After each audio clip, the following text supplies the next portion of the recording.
Allora, buongiorno a tutti, ben ritrovati. Iniziamo subito senza tergiversare oltre e lascio la parola appunto al professor Fiorenzo Toso e alla professoressa Marta Gaien o Gallen, Gaien, penso. Però Galignanes prima di tutto. Prima Galignanes, Gaien. Non ho detto niente.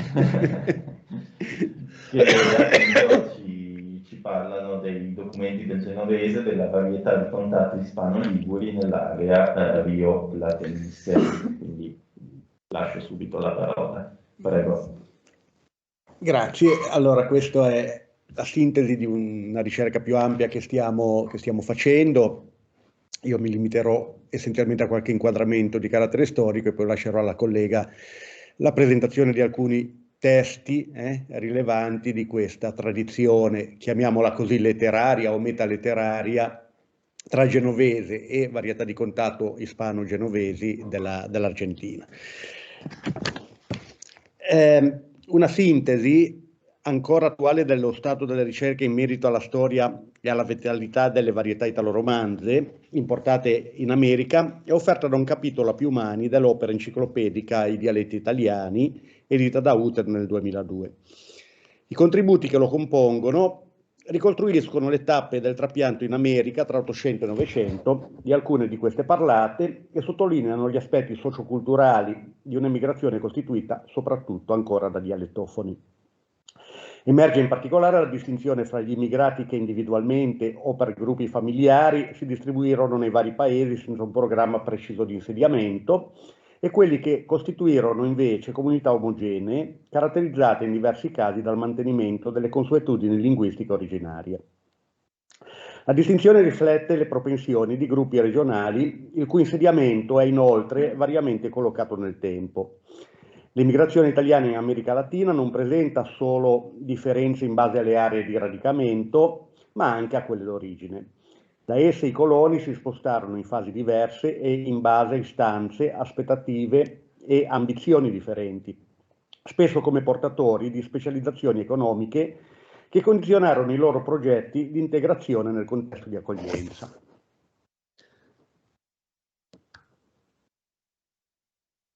Ecco.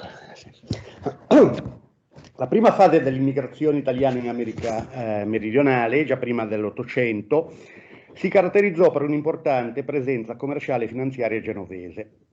Alle prime forme di emigrazione individuale, che comportarono la partecipazione di molti liguri al processo stesso di indipendenza delle repubbliche sudamericane, si aggiunse dopo il 1815 un massiccio apporto di esuli in polemica con l'annessione della Repubblica di Genova al Regno di Sardegna e con la conduzione politica dello Stato sabaudo.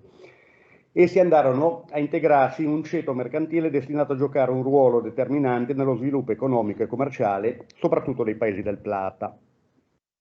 Molti membri di questa borghesia imprenditoriale non tardarono ad assimilarsi linguisticamente nella maggioranza ispanofona. A partire dagli anni 30 dell'Ottocento, tuttavia, una comunità di pescatori, marinai e piccoli commercianti liguri si costituì alla bocca del riachuelo, alla periferia di Buenos Aires, formando un nucleo in cui il genovese era conservato dagli immigrati e dai loro discendenti ed esteso a quanti di altra provenienza vi si stabilivano.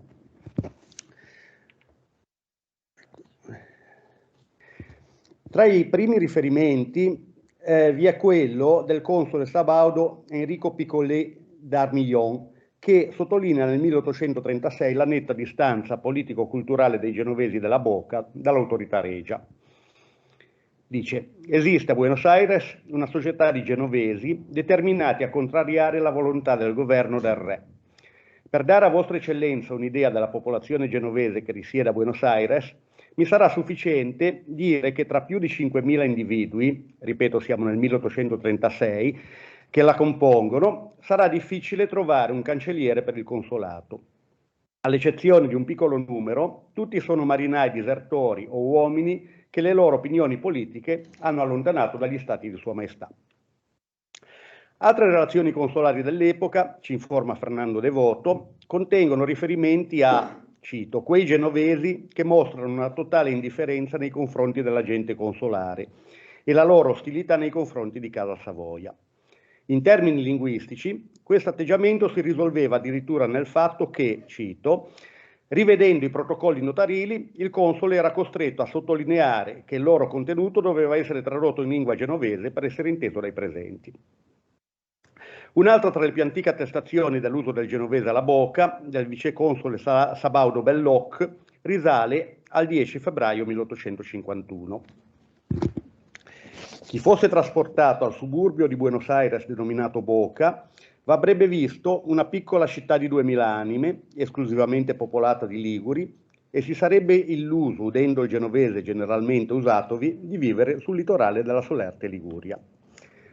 Malgrado i continui apporti dalla Liguria, soprattutto di Levante, l'uso del genovese alla bocca sarebbe entrato in crisi, soprattutto a partire dagli anni 50 del Novecento, quando i membri di questa compatta comunità cominciarono a disperdersi nella grande Buenos Aires, lasciando il posto a nuovi immigrati. L'eredità ligure dello spagnolo argentino, associandosi all'assunzione di tradizioni alimentari, musicali, sportive e di altro genere, ha contribuito non poco, tuttavia, a rideterminare l'identità culturale e urbana della capitale argentina. Prima di questa dispersione, infatti, la specificità linguistica della Boca si era mantenuta a lungo, anche dopo che il quartiere era stato progressivamente integrato nell'agglomerato urbano. Essa si manifestava in un contesto culturale complesso, in cui, accanto al mantenimento del genovese come lingua comunitaria, si erano elaborate forme di commistione legate alle esigenze di comunicazione con l'ambiente ispanofono. La lingua giacumina, a base ispano-genovese in particolare, rappresentò un esempio precoce del mistilinguismo rappresentato in seguito dai diversi cocolices. Attraverso di essa si verificò il travaso di una significativa, volevo passare alla, di una significativa componente lessicale ligure nello spagnolo popolare rioplatense, e in particolare nell'unfardo, originariamente il gergo della malavita e dei ceti popolari. Questa componente lessicale si sarebbe ulteriormente diffusa anche attraverso la popolarizzazione del tango, le cui origini nell'ambiente popolare della Boca sono state messe in evidenza da parecchi studiosi. La precocità dell'immigrazione ligure, la sua specifica localizzazione, il contributo dato alla elaborazione della cultura popolare rioplatense spiegano così come il lascito lessicale genovese nello spagnolo argentino appaia persino sovradimensionato rispetto alla consistenza demografica di un apporto certamente inferiore, ad esempio, di quello originario dall'America meridionale. Se il contesto linguistico-culturale così riassunto è piuttosto noto ed è stato oggetto di studi in merito soprattutto al lascito lessicale di origine ligure, a una considerazione complessiva sull'uso scritto del genovese e delle varietà di contatto ispano-liguri alla Boca, sulle tipologie linguistiche rappresentate dai testi, sulle motivazioni del loro utilizzo scritto letterario e sulle forme e contenuti che lo contraddistinsero, non è mai stata dedicata soverchia attenzione. Eppure proprio una pubblicistica e una letteratura genovese o in genovese o nelle forme di mistilinguismo in cui maggiormente il genovese appare implicato, bisogna fare riferimento per rintracciare gli aspetti oggi scomparsi di un radicamento insolito, soprattutto per il suo carattere urbano, nel quadro del trasferimento di modalità linguistiche regionali italiane in America. Per evidenziare alcuni aspetti del primitivo cocolice a base genovese scritto a Buenos Aires alla fine dell'Ottocento, può valere la pena di soffermarsi su un testo per certi aspetti fondativo. La novela Los Amores de Giacomina è scritta per Hijos del Duoño di la Fundita del Pacarito del 1886. Il romanzetto, attribuito al giornalista Ramón Romero, è il capostipite di un'effimera letteratura giacomina di ambiente bochense, caratterizzata dall'utilizzo di quel linguaggio ibrido ispano-genovese che a sua volta assumerà, non casualmente, il nome di lingua giacomina. Le caratteristiche linguistiche del testo sono assai composite. Esse oscillano tra i due poli rappresentati da un italiano fortemente genovesizzante e lo spagnolo popolare rioplatense, che fornisce la base a tali innesti. Alla fine dell'Ottocento risalgono anche le testimonianze più antiche fin qui note di un utilizzo scritto del genovese. Si tratta in particolare di Ubalilla, un settimanale umoristico pubblicato dal 1897 al 1914 da Ludovico Lizzeri. Al di là della modestia dei contenuti, i pochi esemplari noti hanno un indiscutibile valore linguistico. sia per quanto riguarda le osservazioni che consentono di formulare sul genovese della Bocca, sia per ciò che ci rivelano in merito ad altri componenti di un repertorio linguistico assai articolato. Uva Lilla si presentava come una pubblicazione fondamentalmente in genovese, lingua prevalente negli articoli principali, nelle rubriche, nelle poesie riportate e persino nella pubblicità. Questa modalità non si discosta granché da quella scritta in Liguria nella stessa epoca. Il modello di alcuni articoli rievocativi si può riconoscere facilmente nelle testate giornalistiche in genovese della madrepatria. Tracce più genuine del genovese parlato alla Bocca si rintracciano tuttavia in testi di ambientazione locale, in cui compaiono ispanismi evidentemente tipici dell'ambiente popolare portegno. Per quanto riguarda poi le testimonianze di vero e proprio cocolicce di impronta genovese sulle colonne del Balilla, un bel esempio è fornito nel 1914 da un articolo intitolato Un futuro palazzo do circolo italiano, in cui, con intento caricaturale, viene riportato una sorta di appello a sostenere una sottoscrizione. Ma fino a che punto si potrà considerare un testo come questo il documento fedele del Cocolice a base genovese? È difficile dire quanto esso sia il riflesso di un effettivo uso parlato, anche se è interessante constatare l'incidenza dei vari idiomi e registri linguistici che vi si intersecano. Del resto, nel parlato, la commissione doveva convivere con la commutazione o alternanza di codice, con l'inserzione non regolata di espressioni e locuzioni spagnole nel contesto genovese o viceversa, a seconda degli interlocutori e delle situazioni. Dopo l'esperienza del Balilla, a cavallo tra 800 e 900, negli anni 30 verrà pubblicato un altro mensile, omonimo del settimanale precedente, ma caratterizzato da una esplicita connotazione politica fascista. Sul numero d'esordio, un altro articolo sviluppa infatti il tema del parallelo tra Genova e la Bocca, evocando, cito, la missione civilizzatrice dei genovesi e promettendo una speciale attenzione ai problemi della comunità bocchense. Su questo periodico si manifesta l'uso di un genovese con insistenti venature italianizzanti, che non offre spazio alla realtà linguistica locale. Per tutta la sua durata, fino al 1957, il giornale non offre dunque particolari prove di genuinità linguistica, con un genovese scritto che appare piuttosto slegato, ancora una volta, dalla realtà linguistica della comunità. La durata alla Bocca per diversi decenni di giornali scritti in genovese è certo da considerarsi come testimonianza importante di un radicamento linguistico. Ma se la prima serie del Balilla è anche una fonte interessante per la storia delle relazioni interlinguistiche che caratterizzano l'ambiente dell'immigrazione ligure in Argentina, la pubblicazione successiva va considerata soprattutto come testimonianza di una volontà di autorappresentazione della comunità, legata alla costruzione del mito genovese della Bocca, che in larga misura è altra cosa rispetto a quella che fu la realtà storico-sociale del quartiere. Per capire meglio alcune caratteristiche della genovesità linguistica bocchense, conviene forse allora fare riferimento ad altre forme di produzione scritta, come le canzoni dei circoli che si occupavano dell'organizzazione delle feste di carnevale e soprattutto i testi delle commedie. Nelle varietà di transizione tra gli idiomi degli immigrati e lo spagnolo rioplatense si sviluppò infatti una letteratura teatrale di carattere comico e satirico, parallela alle più ricche e complesse manifestazioni del sainete criollo. Tra la fine del secolo XIX e i primi decenni del XX, l'immigrazione ebbe un'importanza fondamentale nell'immaginario collettivo argentino e il teatro costituì il genere letterario che meglio la rappresentò. Il sainete criollo rimase fedele ai modelli spagnoli, ma adattò le ambientazioni e le caratterizzazioni dei personaggi alla realtà locale. In testi di questo tipo si segnala anche l'inserzione di parti in genovese schietto. Ancora più frequente è però l'uso di forme linguistiche miste, attribuite a personaggi chiamati a rappresentare i caratteri tipici del vecchio immigrato, ancora attaccato ai propri valori tradizionali in opposizione ai membri delle giovani generazioni che si esprimono prevalentemente in uno spagnolo più o meno corretto.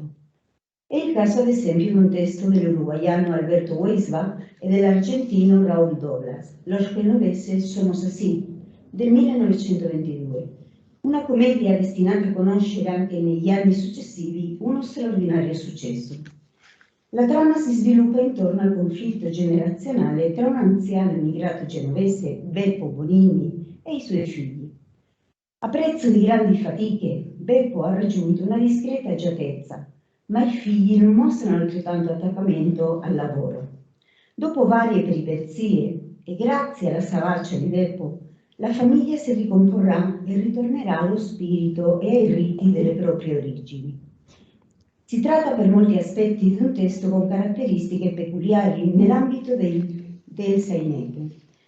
Beppo non rappresenta infatti il prototipo dell'emigrato povero e ingenuo, confinato in un ambiente degradato, e pur avendo mantenuto la propria lingua e i propri costumi, ha raggiunto una discreta posizione. La morale che si insinua nella trama è dunque, coerentemente al momento di crisi economica vissuta in quel periodo dal paese, il duro lavoro e la fedeltà ai valori tradizionali premiano chi li pratica con ostinazione. Gli effetti comici del testo si appoggiano a due aspetti fondamentali: l'uso del mistilinguismo e la ridicolizzazione dei personaggi che all'interno del sainete sono chiamati a rappresentare la modernità. Sotto il primo aspetto, l'uso della lingua giacomina serve soprattutto ad agevolare un'identificazione del pubblico con il personaggio messo in caricatura. A questo scopo obbedisce, ad esempio, la maggior parte dei dialoghi e delle discussioni tra Beppo e sua sorella Giannina. L'altro aspetto interessante nell'uso della lingua giacomina è il fatto che esso intende sottolineare una distanza morale. Il Cocolicci non dà soltanto luogo a una serie di incomprensioni linguistiche, ma sottolinea anche il solco esistente fra la morale tradizionale e la modernità opportunista e profittatrice dei giovani. Nell'insieme, la caratterizzazione linguistica appare piuttosto debole, forse per esigenze di comprensibilità da parte di un pubblico assai composito e pertanto poco avvezzo a riconoscere alcuni elementi, soprattutto di natura lessicale, del genovese. Del resto non è escluso che il copione venisse linguisticamente adattato in base a ciò che si poteva prevedere in merito alla composizione della platea. Non meno interessante per la storia linguistica della comunità bochense è la breve farsa di Nene de Voi, Un titolo para Laurina, commedia in un atto e 3 quadri, ambientata all'inizio del Novecento e pubblicata nel 1966.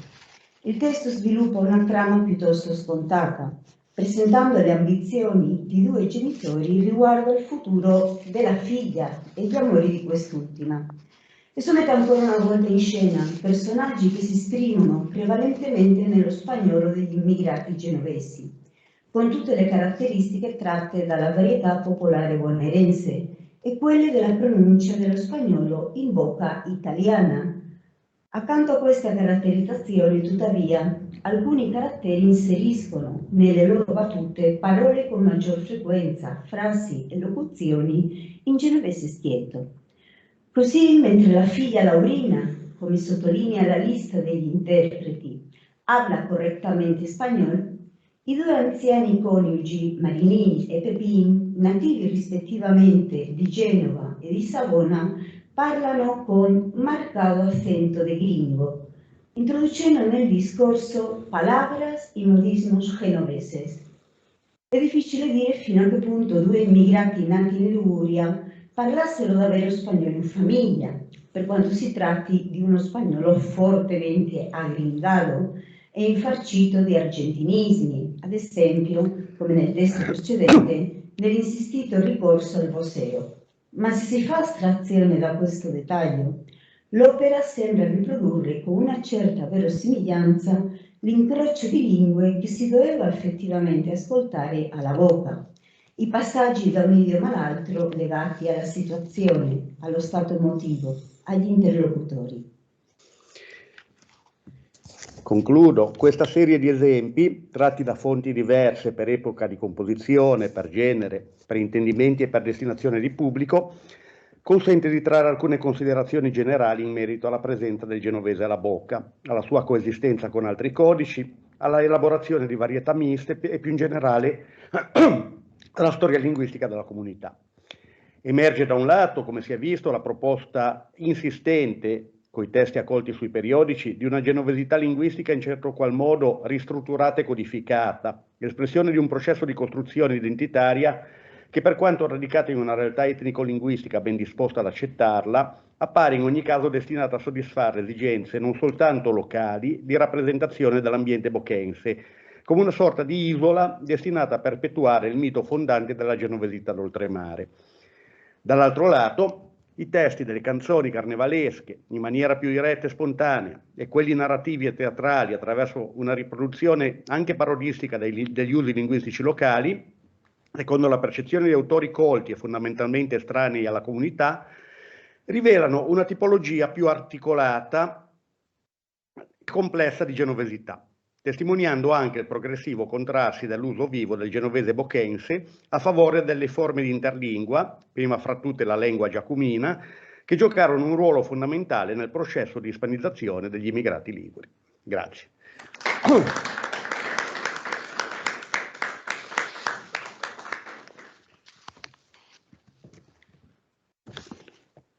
Allora, grazie professor Toso, grazie professoressa. Apro la discussione, grazie anche per il rispetto rigoroso. Sì, siamo stati. Apro la discussione a chiunque voglia intervenire.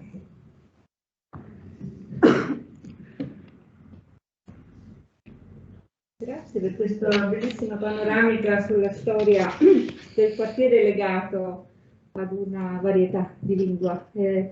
Credo che il caso della Boca e della varietà di genovese locale sia uno dei rarissimi casi di vera comunità linguistica italiana, perché le comunità linguistiche di cui si parla sono più un costrutto simbolicamente generato da volontà politiche che non una realtà sociolinguistica. La Boca, da quanto so, da quanto anche ho letto, è uno dei rarissimi casi di vera comunità linguistica, che ha avuto una vita piuttosto breve, di qualche decennio, perché poi si è andata a fondere con il quartiere di Sant'Elmo, con tutta una serie di altri arrivi, di altre provenienze. Allora mi chiedevo se da parte vostra e da parte di altri studiosi vi siano studi su questo passaggio, cioè su come il genovese della Boca gradualmente entra nel Popolice anche in virtù della crescita urbana della città. Sì, ma rispondo io magari.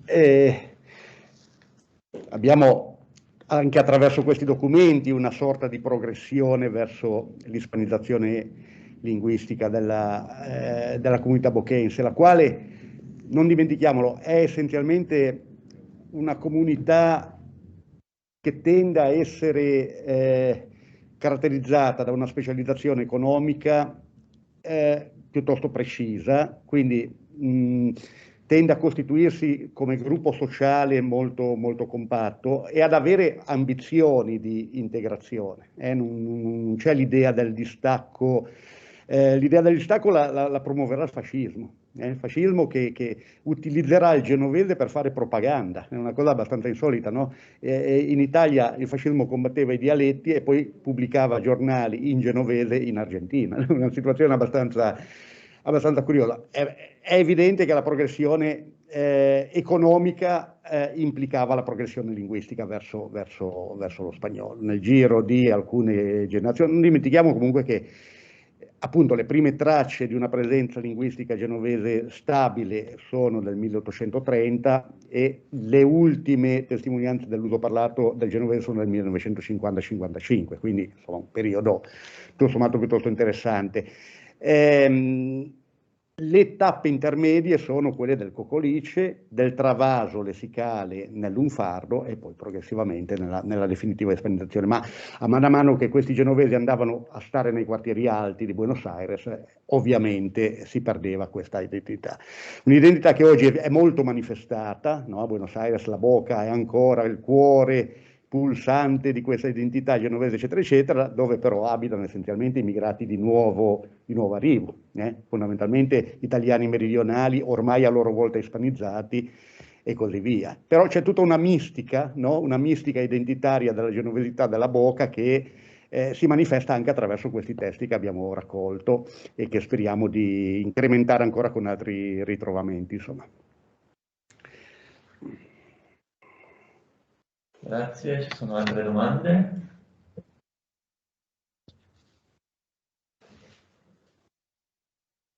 Va bene, allora ringrazio ancora i professori per questa relazione e adesso direi di andare avanti con l'intervento del professor Franco Cinico, considerazioni linguistiche sulla migrazione friulana in Argentina. Grazie. Allora, ti lascio la sedia. Allora la parola al professor Cinico. Bene, grazie anche per l'occasione di riprendere in mano materiali e un tema a cui mi ero dedicato anni fa in occasione di un altro convegno e soprattutto tornare a rivangare materiali che erano stati raccolti alcuni anni fa in occasione poi di una tesi specialistica che aveva potuto anche giovarsi di un contributo appunto dell'Ente Friuli nel mondo con interviste in Argentina di friulani sia nelle città sia anche nelle ex colonie rurali all'interno dell'Argentina. Sì, l'emigrazione dei friulani verso l'America Latina, soprattutto verso l'Argentina e il Brasile, tes argentini, con questo plurale friulano, come venivano definiti, un po' tutto il Sud America, in dire la verità, non solo la Repubblica Argentina. Ebbe un forte incremento a partire in particolare dal 1877, a seguito delle politiche popolazionistiche di colonizzazione promosse dall'Argentina, anche dal Brasile, e questo flusso migratorio si protarasse fino al secondo dopoguerra, poi con momenti di interruzione, di maggiore afflusso, in particolare durante la seconda guerra mondiale ci fu un'interruzione, ma la maggior parte di questi immigrati, come si è detto anche ieri, erano dialettofoni, quindi con scarsa familiarità con la lingua italiana e un altissimo tasso di analfabetismo, meno grave, diciamo, nei friulani che venivano dalle zone che erano sotto l'impero asburgico. Dal punto di vista dialettologico in Friuli, oltre alle varietà friulane, quindi tipo retoromanzo, ladino, sono presenti però anche parlate venete, soprattutto nella parte occidentale e sudorientale della regione, ma anche nei principali centri urbani, che, diciamo, dove il Veneto è diffuso come socioletto, anche qui a Udine, e in misura minore anche varietà slovene e tedesche, germanofoni.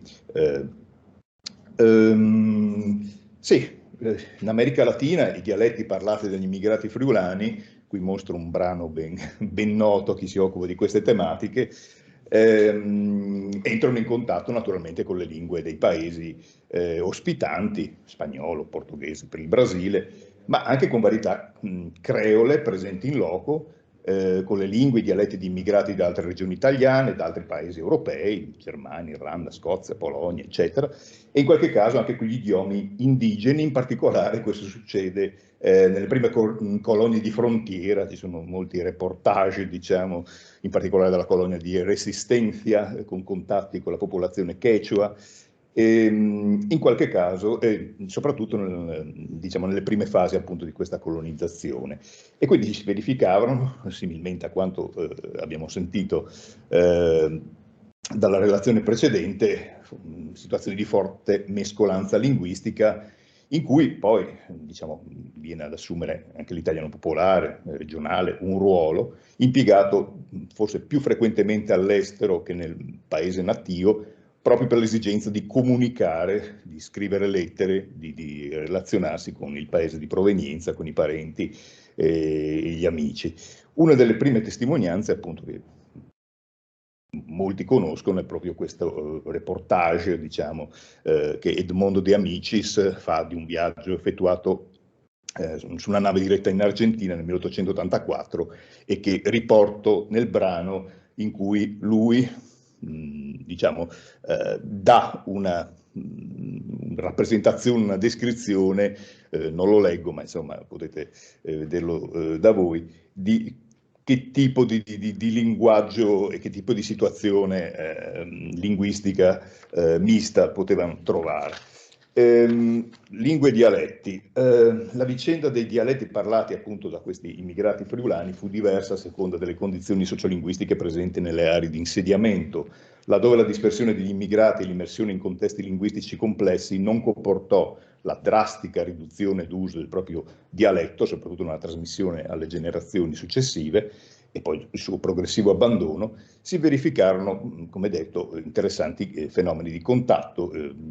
Fenomeni linguistici che caratterizzano l'emigrazione hanno assunto varie forme, frutto delle diverse modalità e condizioni del contatto, l'ibridazione, la convergenza verso sistemi espressivi condivisi, l'adozione di varietà, la totale assimilazione pure nel nuovo idioma di cui ci già diciamo, Vedovelli nella sua storia linguistica ci ha ampiamente informato. Nelle zone urbane, caratterizzate da maggior frammentazione e più intense dinamiche sociolinguistiche, si sono prodotti fenomeni di interferenza e diciamo c'è stato anche un più rapido abbandono diciamo del dialetto portato dagli immigrati, soprattutto appunto nelle generazioni più giovani successive. A differenza però nelle aree rurali, qui vedete un po' la distribuzione degli italiani in generale, nel 1914,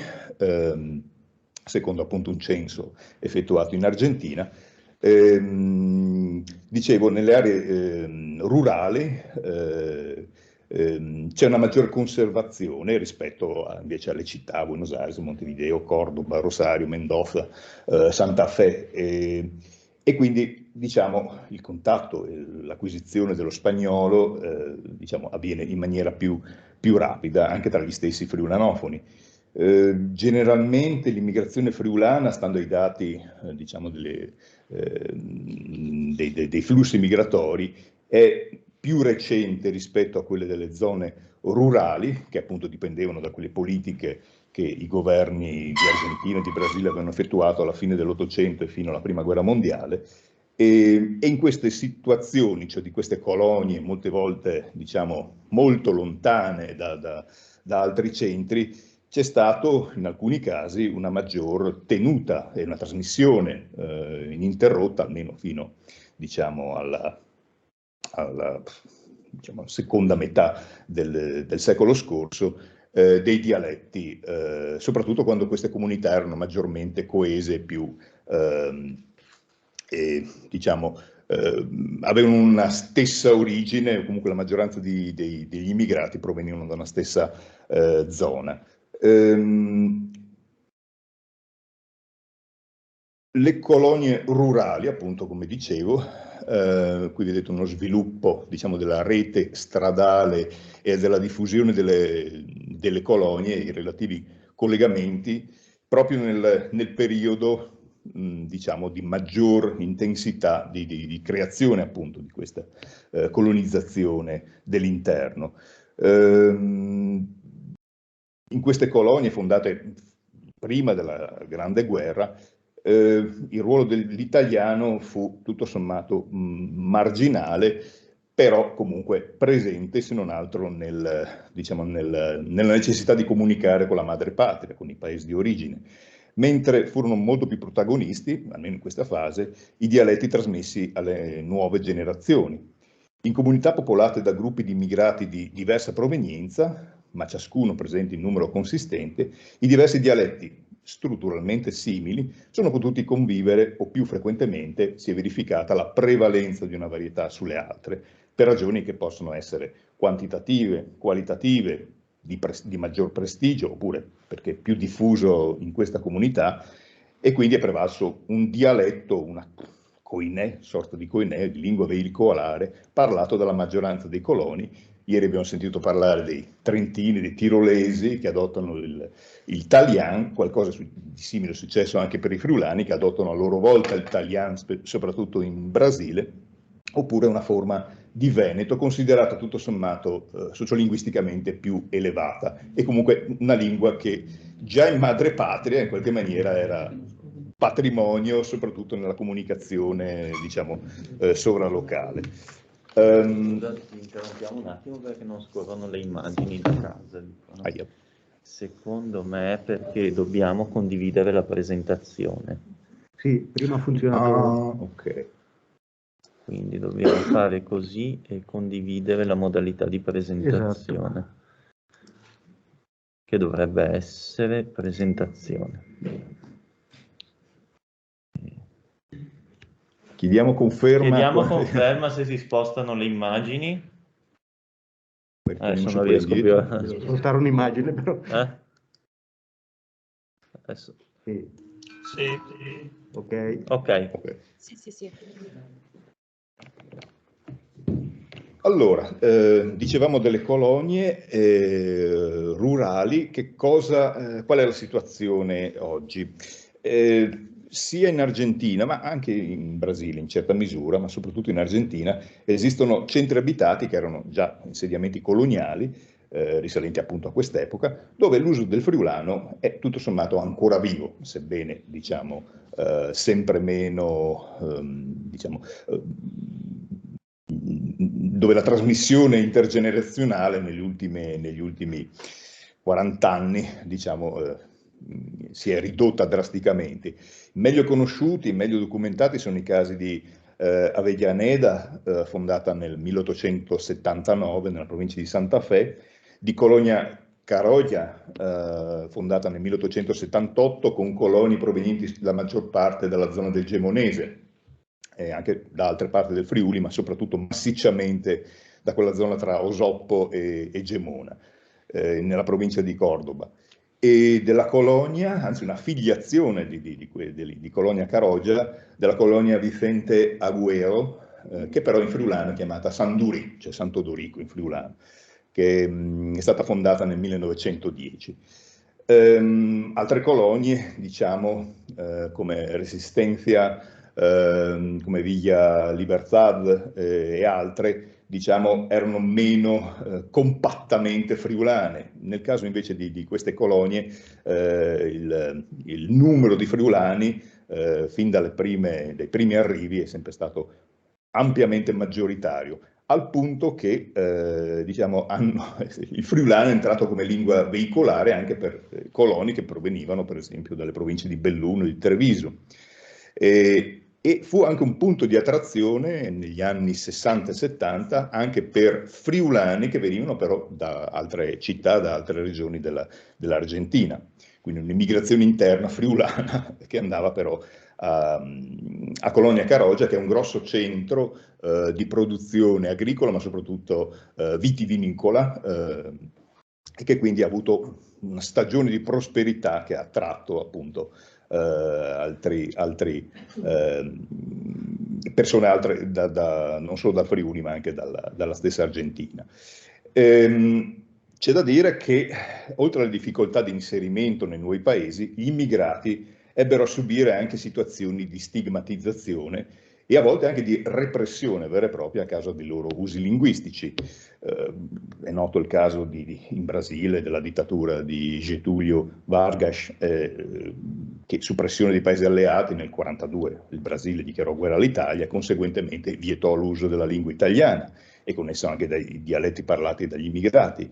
In Argentina, in particolare al principio del XX secolo, le classi dirigenti iniziarono ad applicare varie misure per argentinizzare la massa di stranieri immigrati, che costituivano una percentuale elevatissima della popolazione attuale. Giusto per fare un confronto, nel 1910 in Argentina gli immigrati europei erano circa il 30% dell'intera popolazione, a confronto con gli Stati Uniti dove erano il 14%.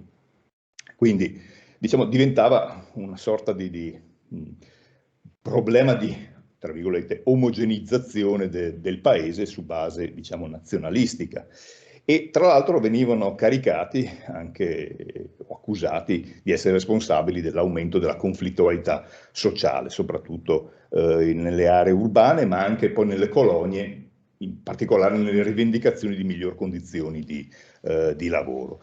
Da un'altra parte però si esaltava, appunto da parte delle elite argentine, la tradizione precedente all'immigrazione europea, cioè la tradizione propriamente crioglia, quale elemento fondante dell'Argentina moderna, quindi contrapponendo da una parte il gaucho che sventola la bandiera argentina rispetto al gringo, cioè l'immigrato europeo che non è madrelingua spagnola.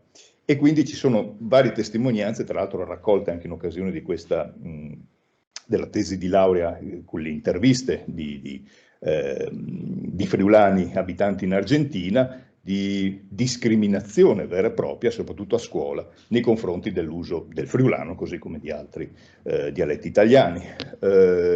E in particolare nella provincia di Cordoba, diciamo, questa campagna contro i dialetti italiani, contro l'italianità e l'ispanizzazione, diciamo, della popolazione è durata fino agli anni 70 e quindi ci sono ancora ricordi e ferite da questo punto di vista testimoniate da chi ha fatto la scuola, diciamo, in quegli anni.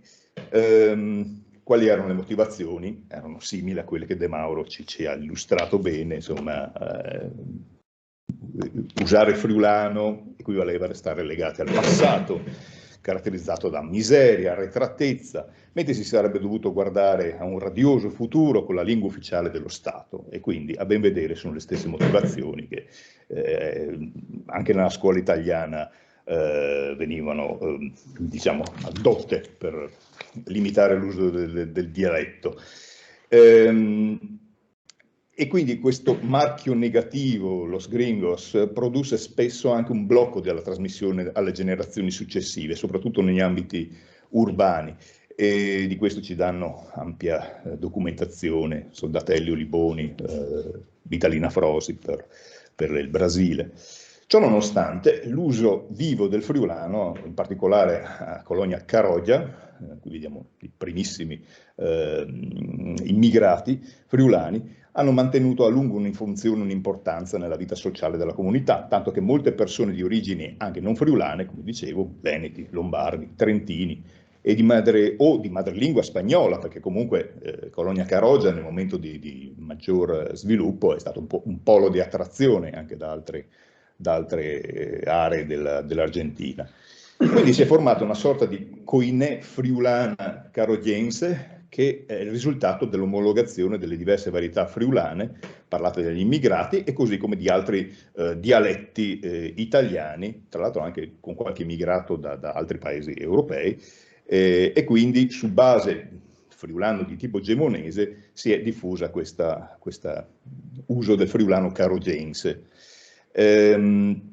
Sono stati fatti alcuni studi, diciamo alcune raccolte, ma quello a cui faccio riferimento qua è soprattutto appunto quello che è stato raccolto nel 2007 in occasione di un viaggio studio e della raccolta di interviste che Sofia Solain Noboa Feliz ha effettuato sotto la guida di Piera Rizzolati e mia in varie località dell'Argentina e nella stessa colonia Carogia, così come altre ex colonie, ma anche nelle aree urbane.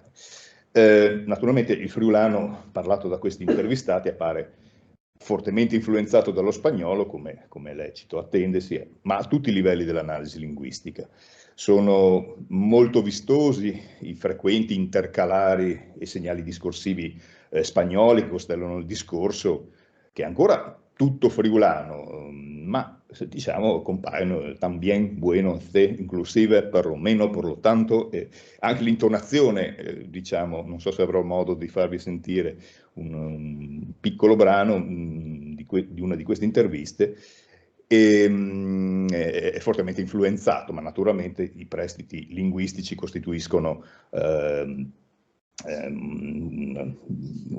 il fenomeno più vistoso, ecco, diciamo, di questa interferenza, e quindi abbiamo prestiti che hanno valore ovviamente denotativo. Nessuno sa in Friuli cosa siano gli swanis, ma sono le iguane, che chiaramente fanno parte della fauna locale, così come quando parlano degli tigris, detto, ma come ci sono le tigre in Argentina, no? Fanno riferimento al giaguaro, che comunque è stato un protagonista, ahimè, soprattutto nelle colonie di frontiera, spesse volte, diciamo, ci sono relazioni dell'aggressione, ma anche degli stessi indigeni con cui i rapporti sono stati alternati, soprattutto nel momento in cui il governo provinciale comincia a, diciamo, a fare una politica fortemente di integrazione forzata degli indigeni. Questi, per, diciamo, ripicca vendetta, cominciano a rubare bestiame, cominciano a devastare i raccolti, cominciano qualche volta anche a uccidere, a ferire i coloni. E quindi, diciamo, è un dialogo che ha avuto momenti migliori e momenti peggiori, proprio diciamo, in questa frontiera, in particolare nel Gran Chaco, Argentina. Dicevo, ci sono prestiti lessicali naturalmente che hanno valore legato molto all'ambiente, ma altri, diciamo, sono semplicemente sostituzioni di parole che, insomma, nel friulano esistono, non fanno riferimento a particolari del paese o della società, ma semplicemente sostituiscono, tipo bassure, no? Gli sbassuris invece di scovacis, come sarebbe in friulano, o la campigna, piuttosto che la campagna, il chiamp, il colcion, il materasso invece del stramas, del paion, eccetera. E così vedete altri esempi di mere sostituzioni, ma perché, diciamo, entrano progressivamente queste espressioni. Ma poi, se andiamo a vedere di più sempre all'interno del lessico, gli adattamenti, ci sono adattamenti veri e propri alle strutture lessicali del friulano, di quelli che sono ispanismi, quindi il descubriment, la debilitat, l'intervenzione, naturalmente ricevono una friulanizzazione, diciamo, sebbene nel friulano del Friuli non siano usati, ma le stesse parole possono anche avere un ampliamento semantico, un calco semantico, nel momento in cui popul non è solo il popolo, ma anche il paese, il fracasso è anche il fallimento, i paris, non so se riusciremo a sentire, ma quando parla dei genitori, l'intervistata dice i miei paris, no? Los padres, trement, nel senso di enorme, grande, grandioso, sono tutte forme appunto che allargano la semantica originaria delle parole friulane. E poi ancora più, diciamo, forse interessante, sebbene qui dia solo un assaggio così veloce, sono l'influenza che troviamo sulla morfosintassi, per esempio il futuro perifrastico con la, cioè quindi con il verbo friulano per andare, ma che va praticamente a costruire, a sostituire le forme del futuro con la perifrasi invece di base spagnola, dove al va a sei miedi ricalca proprio la struttura, va a ser medico, quindi sarà medico, oppure essere, pardon, qui c'è un errore, questa è la costruzione passiva, un complemento d'agente introdotto, un sintagma preposizionale con per sul modello di par, o sei stata invitata par Marie, no? In friulano del Friuli non si dice così, ma fu invitato por Maria. E quindi sono costruzioni, diciamo, entrate naturalmente, nel senso, ascoltando queste interviste, sono assolutamente integrate queste nuove forme, queste nuove costruzioni morfosintattiche, oppure la costruzione implicita della subordinata causale. L'udis fa par savelu, no? Lo dico perché lo so, lo dico per saperlo, no? Sono, diciamo, parte di questo friulano diciamo, carogense in particolare, ma registrato comunque anche nelle altre località di rilevamento.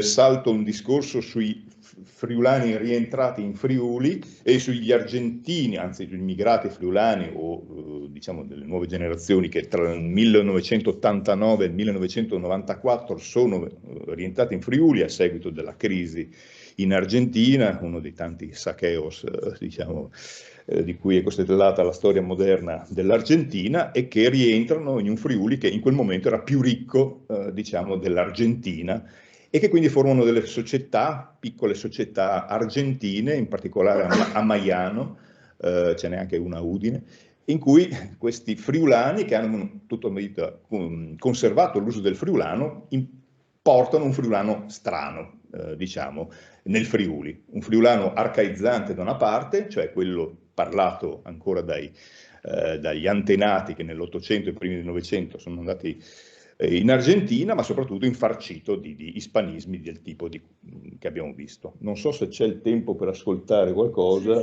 Sì, proviamo a vedere se riusciamo a farlo. Allora, questa, se riusciamo a... vado un po' avanti. Scusate. Giusto... Com'è? No, non c'è un'immagine, è solo un audio, non è un video. Giusto una parola, questa è una delle varie interviste raccolte a Colonia Carogia nel 2007 di Aurelia Emagoi, di terza generazione, e che ci parla, diciamo, del lavoro dei suoi genitori, dei suoi nonni. Vediamo se riesco a prendere un punto più... diciamo, dove racconta qualcosa del padre. E sentire un po' che tuo padre si significava, se non sapeva Quinte. La quinta. E ti coltivavi di tutto? Di tutto, e non ci si aveva gente che anni sa chi non era noi, la colonia quando io ero piccola. Si conservava tutte, come c'è patate, blave, maniche, si aveva la valce, chiamai. Hai capito? E le mamme invece si chiamano? Le mamme assieme, scrivevano nome, la mia madre faceva le colcions. Accolciados che si aveva fatto il tela, che poneva in la lana, la tela e così. A metteva iniezioni, a correre, poi andare noi, descansava lì. E il nonno invece? E il nonno perché per il pane del pane noi avevo conosciuto. Erano tutti vivi, se erano italiani? Sì, erano venuti, quando sono venuti d'Italia sono venuti. Mio nonno e mio padre è un barber che è l'unico che è il giorno della mia famiglia, di voi. E dalla famiglia di mia madre, mio nonno era venuto. Capito. E tu sei veramente brava a furlano. Quando tu hai sfruttato, tu hai imparato prima a tagliare il furlano o prima il cassetano? Prima il furlano finché io avevo 7 anni. Prima il furlano? Sì, dopo avevo imparato anche la mia scuola, l'Argentino. Avevo imparato l'Argentino, e cioè spagnolo. Tutto in latino. In latino? Tutto in latino. Sì, e mio nonno è venuto di 12 anni, sono da parte di mia madre, che aveva l'epoca di aprire. E l'italiano? Bon, ok, giusto per dare un assaggio, in altre parti si parla di lei che è cuidare i frus, cioè cuidar los niños, poi diciamo convertito in friulano. Cuidar è diventato un verbo perfettamente friulano nel carogense, nel friulano carogense. Grazie per l'attenzione.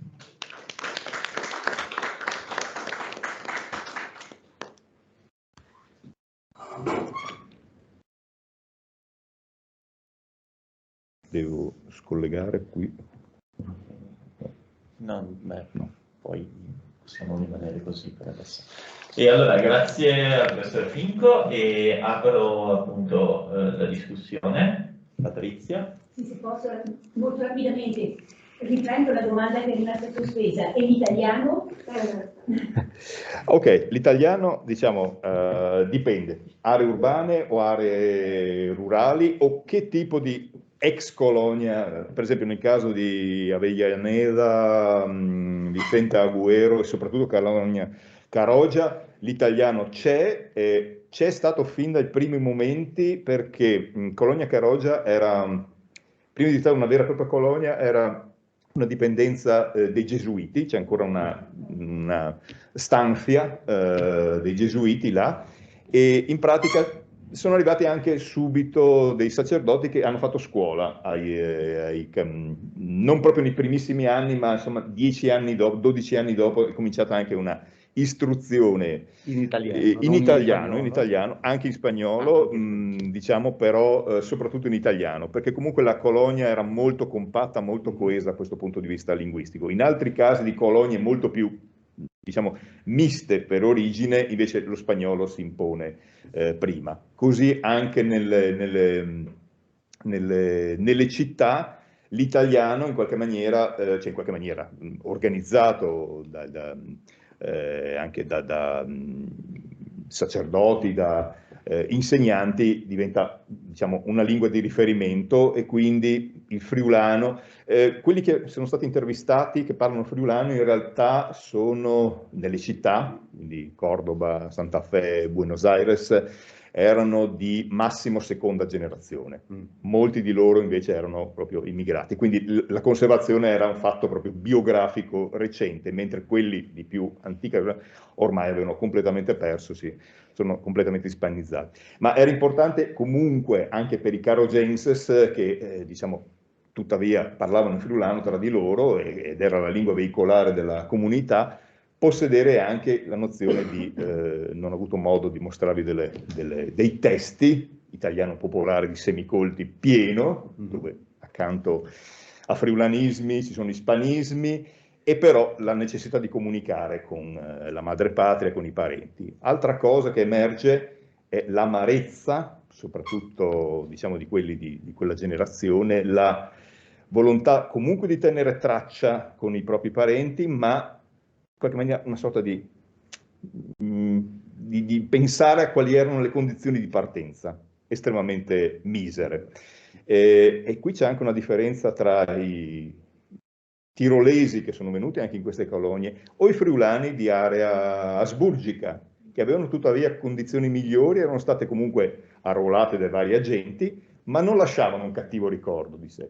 Invece in molti altri casi c'è proprio, diciamo, mio nonno non mi ha mai parlato del Friuli, perché diceva, quello che so, lo so da altre persone, perché non ha più voluto in qualche maniera ripensare a quella condizione di partenza. Erano le frange più povere della società. Una domandina volevo fare io, meglio due domande. Una si ricollega un po' anche alla nostra esperienza di ricerca. Volevo chiederti, ci sono usi scritti del friulano, un po' come c'è stato per il genovese e come c'è per il piemontese, perché esiste una letteratura piemontese argentina abbastanza interessante, c'è persino la traduzione del Martin Fierro, voglio dire, in piemontese, che è una emigrazione rurale, quindi analoga a quella friulana, diversa da quella genovese, si è sviluppata anche in quel caso una letteratura. E seconda domanda, un po' conseguenziale a tutto il tuo discorso attuale, che cosa resta oggi 2021, ad esempio a Colonia Carogia? Abbiamo dati sulla tenuta, sulla non tenuta e così via, dati voglio dire concreti? Sì, ok, allora, vabbè, diciamo subito che non si è sviluppata una letteratura paragonabile a quella che ci hai presentato tu o al Talian, insomma, non c'è un Achilles Bernardi friulano, c'è comunque una produzione, a volte interna semplicemente alla colonia in particolare, oppure diciamo dove però il friulano ha un ruolo tutto sommato, almeno da quello che sono riuscito a vedere, anche in quello che si è prodotto nelle città, fogli di informativi o comunque soprattutto poi prima delle organizzazioni, dei vari fogolars, delle associazioni che univano, diciamo compariva, ma in qualche maniera c'era più italiano in queste cose, e a volte anche lo spagnolo. E quello che si è prodotto maggioritariamente è solo quando, diciamo, superati un po' i problemi, diciamo, legati alla, da prima contingenti, ma poi anche a questa stigmatizzazione sociale in cui, sì, diciamo, quest'animo friulano, comunque italiano in generale, era stato contrastato, insomma, in queste politiche nazionalistiche. Superato questo, ecco che è stato un ampio recupero. Che cosa rimane oggi a Cologna, Carogia? Diciamo sì, il friulano sta diventando sempre di più, diciamo, non è più tanto usato, certo nelle generazioni più anziane lo è ancora molto vivo, però nelle nuove generazioni, a parte qualche caso di recupero, ci sono i corsi di friulano, ci sono, diciamo, varie iniziative per conoscerlo, rivitalizzarlo, di scrittura, corsi di lingua vera e propria. Tuttavia, diciamo, anche a seguito che molti si sono trasferiti a Cologna Carogia negli anni di boom economico, quindi diciamo anche friulani, diciamo ormai ispanofoni tutto sommato, diciamo questo ha fatto sì che si sia perso un po' questo passaggio alle nuove generazioni. Purtroppo non ci sono stati, cioè una raccolta basato qualche volta anche sulle testimonianze degli studenti che negli anni scorsi, ma soprattutto essendo molto attiva il focolare o comunque la comunità nel mantenere, se non altro, tracce delle radici, ecco che si possono avere scambi, diciamo, frequenti.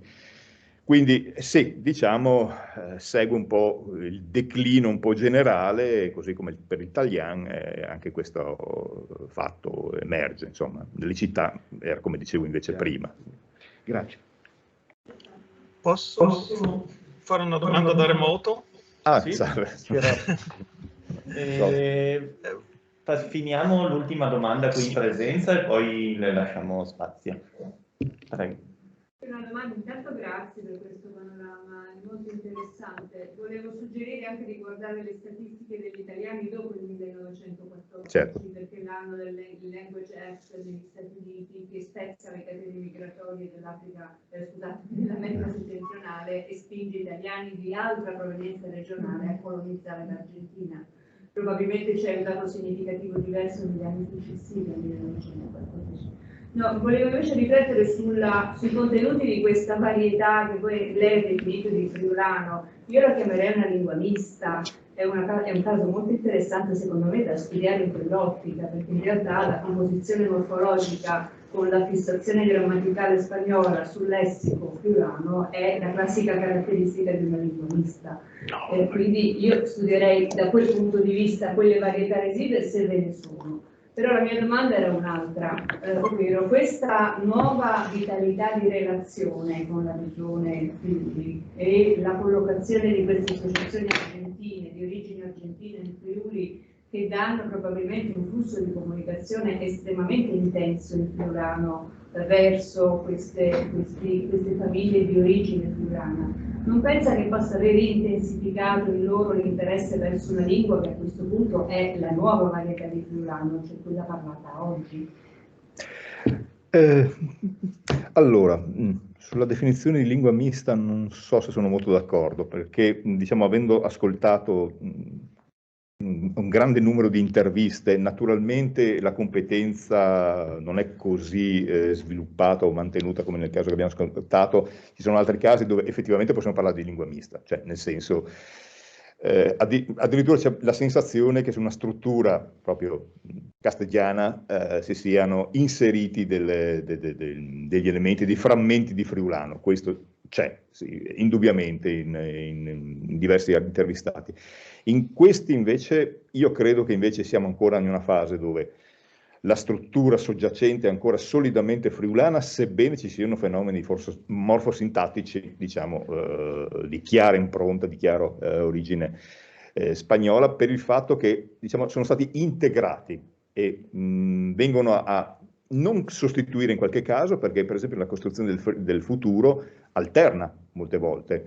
Sarebbe interessante studiare quando c'è la commutazione tra una forma tra il futuro perifrastico di base ispanica piuttosto che quello sintetico originario friulano, perché veramente ascoltandoli probabilmente c'è una ratio, diciamo, nella scelta. Per quanto riguarda il nuovo friulano, sì, naturalmente, in particolare laddove le associazioni in qualche maniera raccolgono e avvicinano i discendenti, quello che viene proposto viene recuperato, ed è anche un'operazione che fa l'Ente Friuli nel mondo, anche con iniziative come corsi online, pillole di linguistica con traduzioni in spagnolo, eccetera. Vanno verso questa lingua friulana che adesso in qualche maniera si sta diffondendo anche come codice sovralocale, insomma quel friulano comune o la Queen lo standard, eccetera. Sì, questo è un fenomeno che riguarda anche queste comunità. Nella volontà di recupero si va verso questo tipo di modello, sì. Credo ci fosse una domanda di Melchior. Professore Melchior. Sì, grazie mille, scusate se sono intervenuto, ma non vedo chi si prenota in sala. No, una domanda, mi riaggancio a questo sul futuro che hai detto. Sarebbe interessante vedere se il futuro friulano, il futuro sintetico friulano, non abbia in realtà semplicemente valori epistemici, come in realtà ha il futuro sintetico in friulano, che ha più valori epistemici che non valori temporali. Sarebbe forse questo interessante. Rimango nel sistema dei tempi e tempo aspettuale, direi, e volevo chiederti se hai notato delle ristrutturazioni nei tempi del passato, visto che il perfetto, diciamo, soprattutto l'uso nei sistemi perfettivi tra castigliano e friulano è diverso, con valori evidenziali, anche se è vero che in Argentina è un po' diverso il sistema anche da quello continentale, sì, il continentale spagnolo, però si è notato lì delle differenze, insomma, o delle influenze? Allora, è interessante perché comunque ci dà una sorta di terminus post-quem, anzi ante-quem, perché il friulano che questi, anzi discendenti oggi, ma insomma degli immigrati del fine Ottocento e primi del Novecento, in realtà dal punto di vista temporale non mostrano conservazione, non so, del perfetto, se non in quei casi cristallizzati che conosciamo comunque anche qua, Dissal, no? Eccetera. E quindi lì, almeno in quello che ho visto, non ho fatto proprio uno studio specifico, però non ho notato, non ho sentito una riemersione del perfetto sullo stimolo, diciamo, del castigliano. Quindi in altri ambiti del sistema temporale o verbale in generale sì, ma su questo mi pare che non abbia avuto, diciamo, un impatto molto forte. E comunque ci dice già questi coloni, questi immigrati, avevano, diciamo, ormai abbandonato quasi tutto l'uso del perfetto, insomma. Perlomeno quelli di Gemona, quelli di Fagagna, Colonia Resistencia, e per non parlare di quelli più recenti che troviamo nelle città, che comunque sono negli ultimi 50, 60, 70 anni immigrati, quindi una situazione ancora più recente. Comunque è uno spunto, perché anche sul futuro effettivamente va sondato, ecco, questi usi differenziati. Grazie. E nel loro italiano, scusa, se posso... Perché nel friulano sì, ma nell'italiano, diciamo, se non altro a livello scolastico, esiste, lo si apprende. La verità, il materiale che ho è tutto in friulano, l'italiano è limitato, perché sì, lo scopo era proprio raccogliere che tipo di friulano veniva ancora parlato a queste generazioni. Sì, qualcosa di italiano emerge, qualcuno dichiara di saperlo, se non altro per aver frequentato dei corsi, qualcuno invece dice sono passato direttamente dal friulano al castigliano, e l'italiano per me lo capisco ma non lo parlo. D'altro canto, se posso aggiungere una riflessione, c'è anche da chiedersi fino a che punto possiamo considerare arcaica la parlata di una località che è stata costantemente esposta a una immigrazione proveniente dal Friuli. Lo stesso valeva per la Boca di Buenos Aires. questo Andi Rivieni dalla Liguria ha contribuito ad aggiornare costantemente il genovese della Boca. Mi chiedo se anche qui a un certo punto i fenomeni di conservazione fino a che punto abbiano generato, diciamo, una varietà locale conservativa, particolarmente conservativa rispetto al Friuli, perché il fatto stesso che costantemente arrivassero friulani dall'Argentina, friulani dal Friuli e così via, deve avere in qualche modo contribuito a modificare la parlata di partenza. Non so se avete fatto riflessioni su questo. Su Colonia Carogia, diciamo, ci sono immigrati recenti, ma diciamo il grosso risale a quell'epoca. E gli ultimi immigrati sono dell'82. Comunque il fenomeno non si è esaurito, però sono sporadici casi, insomma. Sì, può essere, però diciamo credo che questa strutturazione di un friulano carogense in qualche maniera sia avvenuta appunto in quegli anni di installazione, perché altri grossi flussi migratori, almeno nella storia di questa colonia, in altri casi sì, sono meno forti. Sì. Sì. Okay.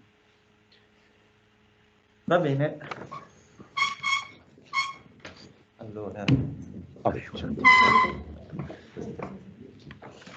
Allora, grazie al professor Finco. E adesso il prossimo intervento è del professor Melchior, però, a cui chiedo di aspettare però qualche secondo perché dobbiamo risistemare un attimo la telecamera. Allora.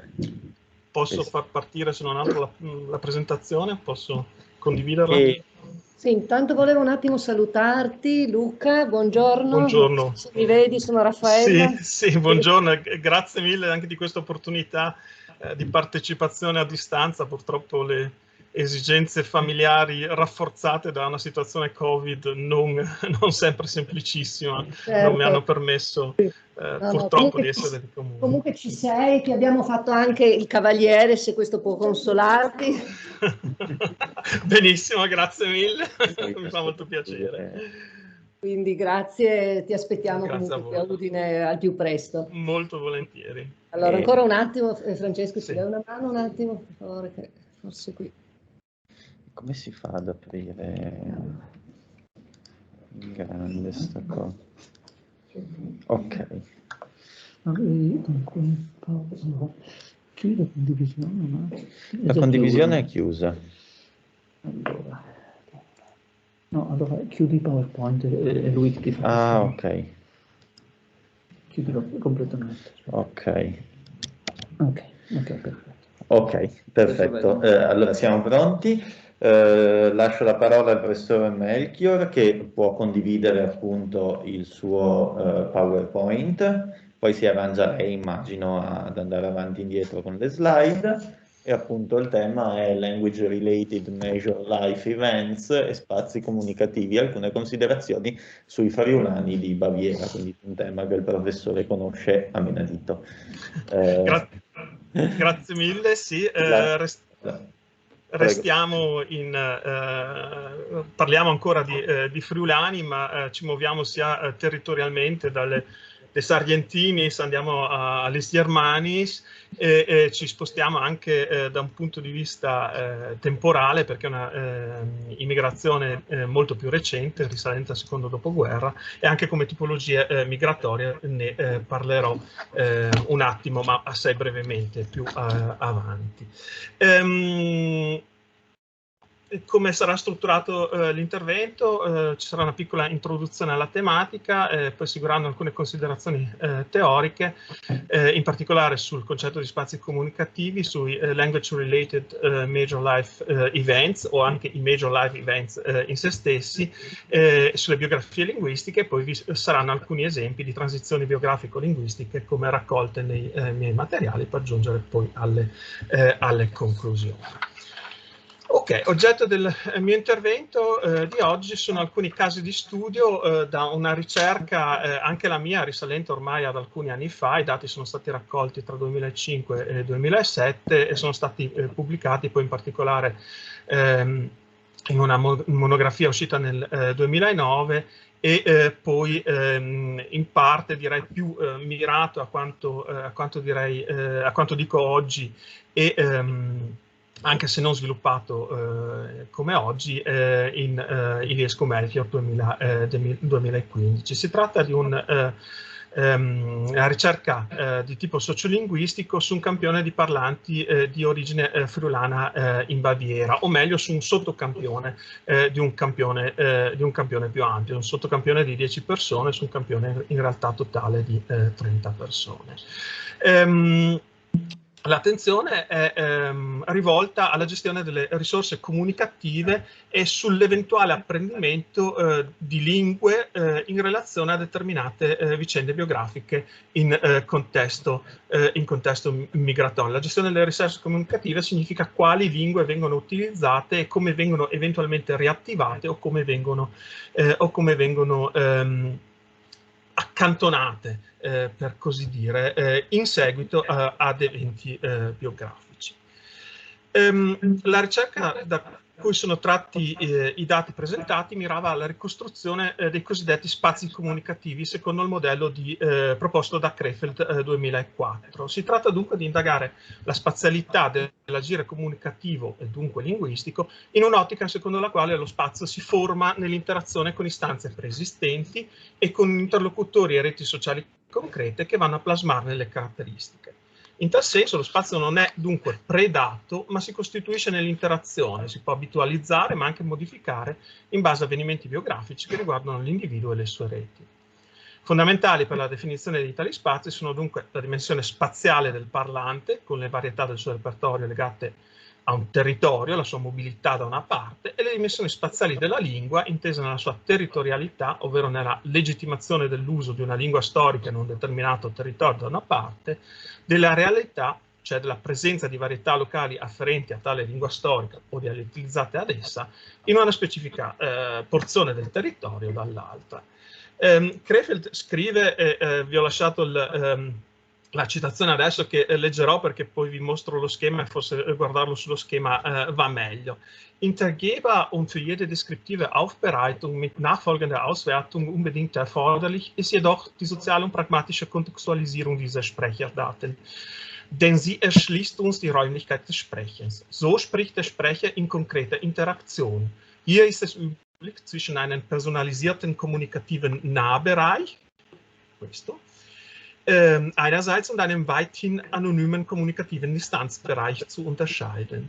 Der alltagsweltliche Nahbereich wird durch die mündlich orientierte und wenig formelle Kommunikation in alltagsweltlichen Netzwerken le reti appunto, bestimmt. Deren eventuelle sprachliche Spezifik wiederum lässt sich ausschließlich vor dem Hintergrund ihrer arealen A- und territorialen T-Umgebung, also gewissermaßen im Zusammenhang mit der Räumlichkeit der Sprache beurteilen, die gerade dann hervortritt, wenn die Kategorie des Individuums zugunsten einer abstrakten Norm des Sprachgebrauchs ausgeblendet wird. Diese Sprache, genauer gesagt, diese Ausprägung einer Sprachvarietät, gebraucht man in einer bestimmten Gegend und unter bestimmten Bedingungen.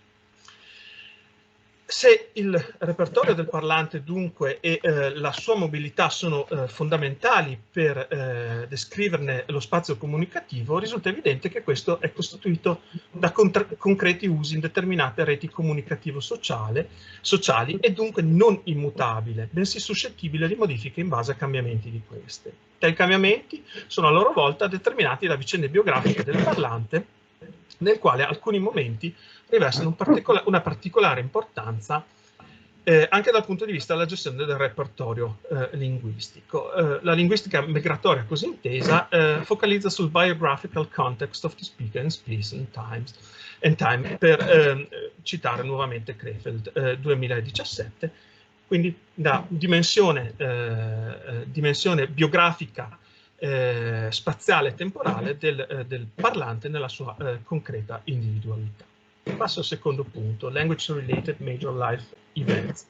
Il concetto di Major Life Events è ben consolidato nella ricerca psicologica, nella quale si è indagato, per esempio, se vi siano correlazioni tra determinati eventi biografici e lo sviluppo di sintomatologie psichiche, oppure quali effetti tali eventi abbiano sul benessere cognitivo e affettivo dei soggetti, o in che misura esista un orologio sociale che prevede per l'accadere di alcuni di questi avvenimenti biografici un determinato range di tempo e quali effetti la sua eventuale non realizzazione abbia sui soggetti.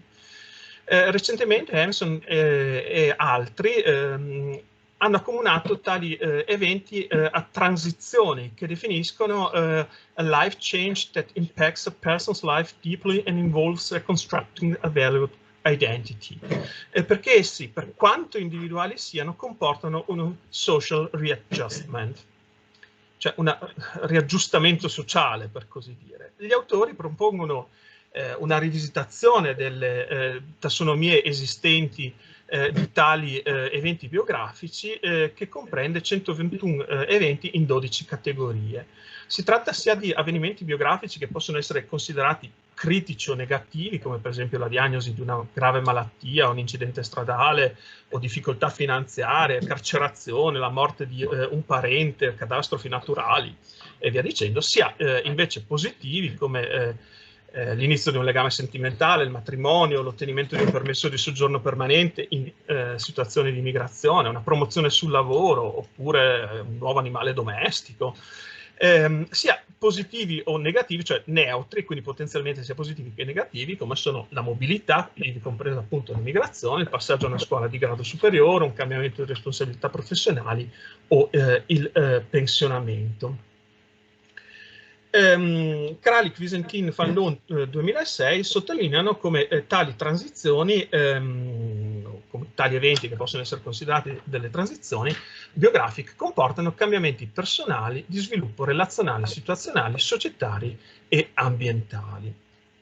Questo concetto, appunto, ben radicato nella psicologia di Major Life Event, è stato ripreso nella ricerca linguistica da Debord nel 2007, che a sua volta lo modifica e introduce il concetto di Language Related Major Life Event, per i quali sottolinea che sono eventi che possono essere insignificanti, diciamo, sulla grande scala della vita, ma possono avere un significato molto forte per lo sviluppo del sistema linguistico, in particolare per quanto riguarda l'apprendimento e o l'acquisizione plurilingue, e soprattutto, questo è il focus dell'intervento di Debord, l'erosione linguistica. E il concetto viene poi però ripreso da altri autori, in particolare in Svizzera e non solo in Svizzera, nel progetto Mehrsprachigkeit und Lebensspanne, che si è tenuto a Berna, Lund e Friburgo, che ne indagano l'applicabilità non solo per la ricerca riguardante la strutturazione delle competenze linguistiche stesse, ma anche quella del loro utilizzo. Così Bertel e Kaiser scrivono, mit der Theorie der sogenannten Language-Related Major Life Events wird genau auf diese Auswirkungen von bedeutenden Lebensereignissen auf die Sprachkompetenz, cioè sulla competenza linguistica, und auf die Sprachverwendung, cioè all'uso delle lingue, focussiert. Tra i maggiori eventi biografici che hanno importanti ricadute al riguardo, cioè al riguardo della strutturazione del proprio repertorio, Lowy, Ferspo e Debord stesso indicano per esempio l'ingresso nel sistema formativo scolastico, la migrazione, lo studio all'estero, il matrimonio con un coniuge di altra lingua, l'educazione di figli in ambiente plurilingue o un ambiente di lavoro plurilingue o appunto il pensionamento.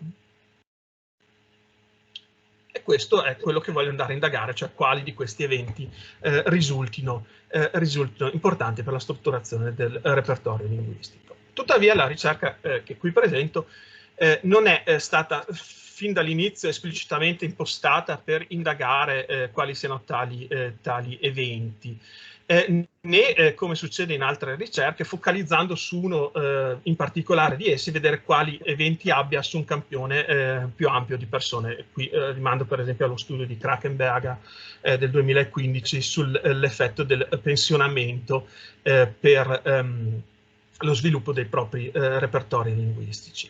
Lo scopo era invece, come è stato detto, la ricostruzione degli spazi comunicativi degli informanti e la loro tipizzazione. E questo, diciamo, è un sottoprodotto del mio lavoro.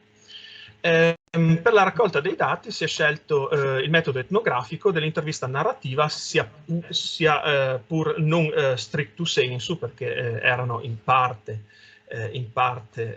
legate a un canovaccio che seguivo, e quindi c'erano anche degli interventi miei, con emigrati friulani di prima generazione residenti in Baviera, in particolare nel capoluogo Monaco e nel suo circondario, e queste interviste riguardavano le loro biografie linguistiche, con particolare attenzione alla strutturazione delle pratiche comunicative appunto nel contesto migratorio.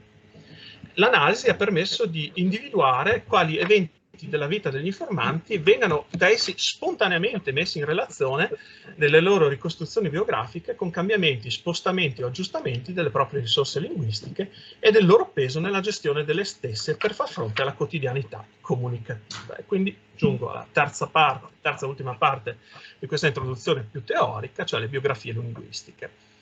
Lo strumento della biografia o autobiografia linguistica è ormai ben radicato, credo, nella ricerca glottologica, in particolare di stampo sociolinguistico e legato allo studio del plurilinguismo.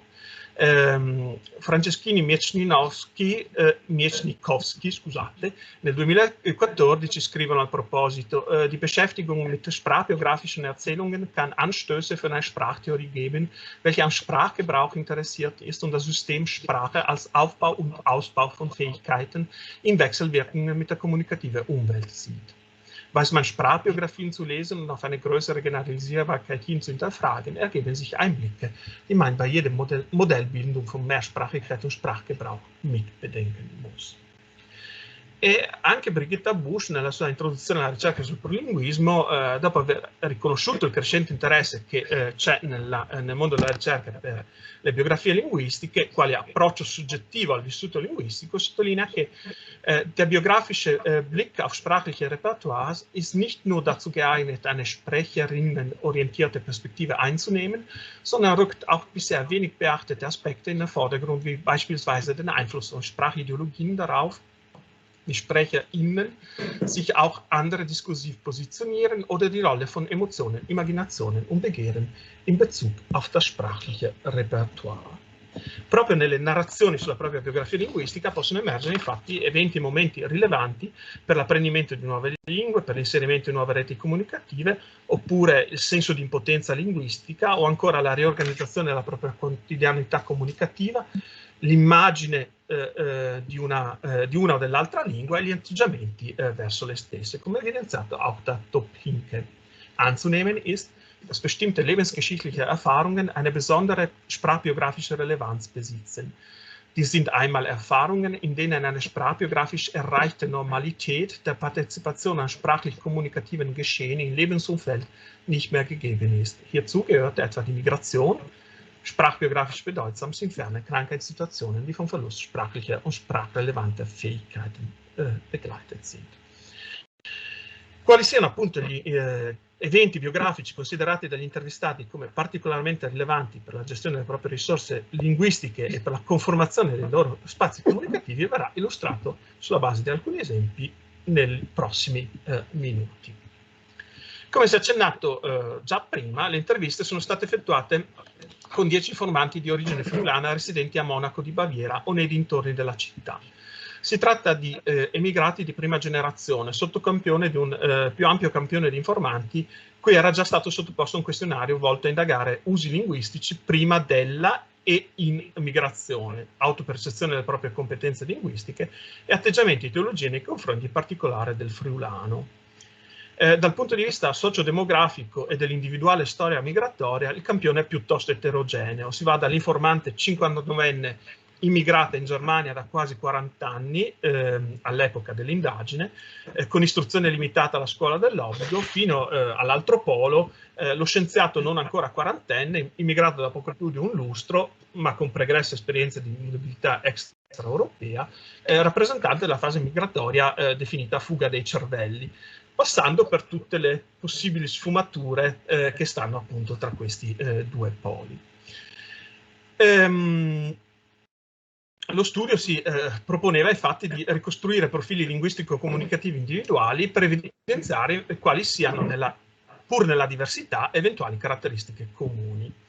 Le interviste si sono svolte in genere presso l'abitazione al posto di lavoro degli informanti, registrate e poi almeno in parte trascritte.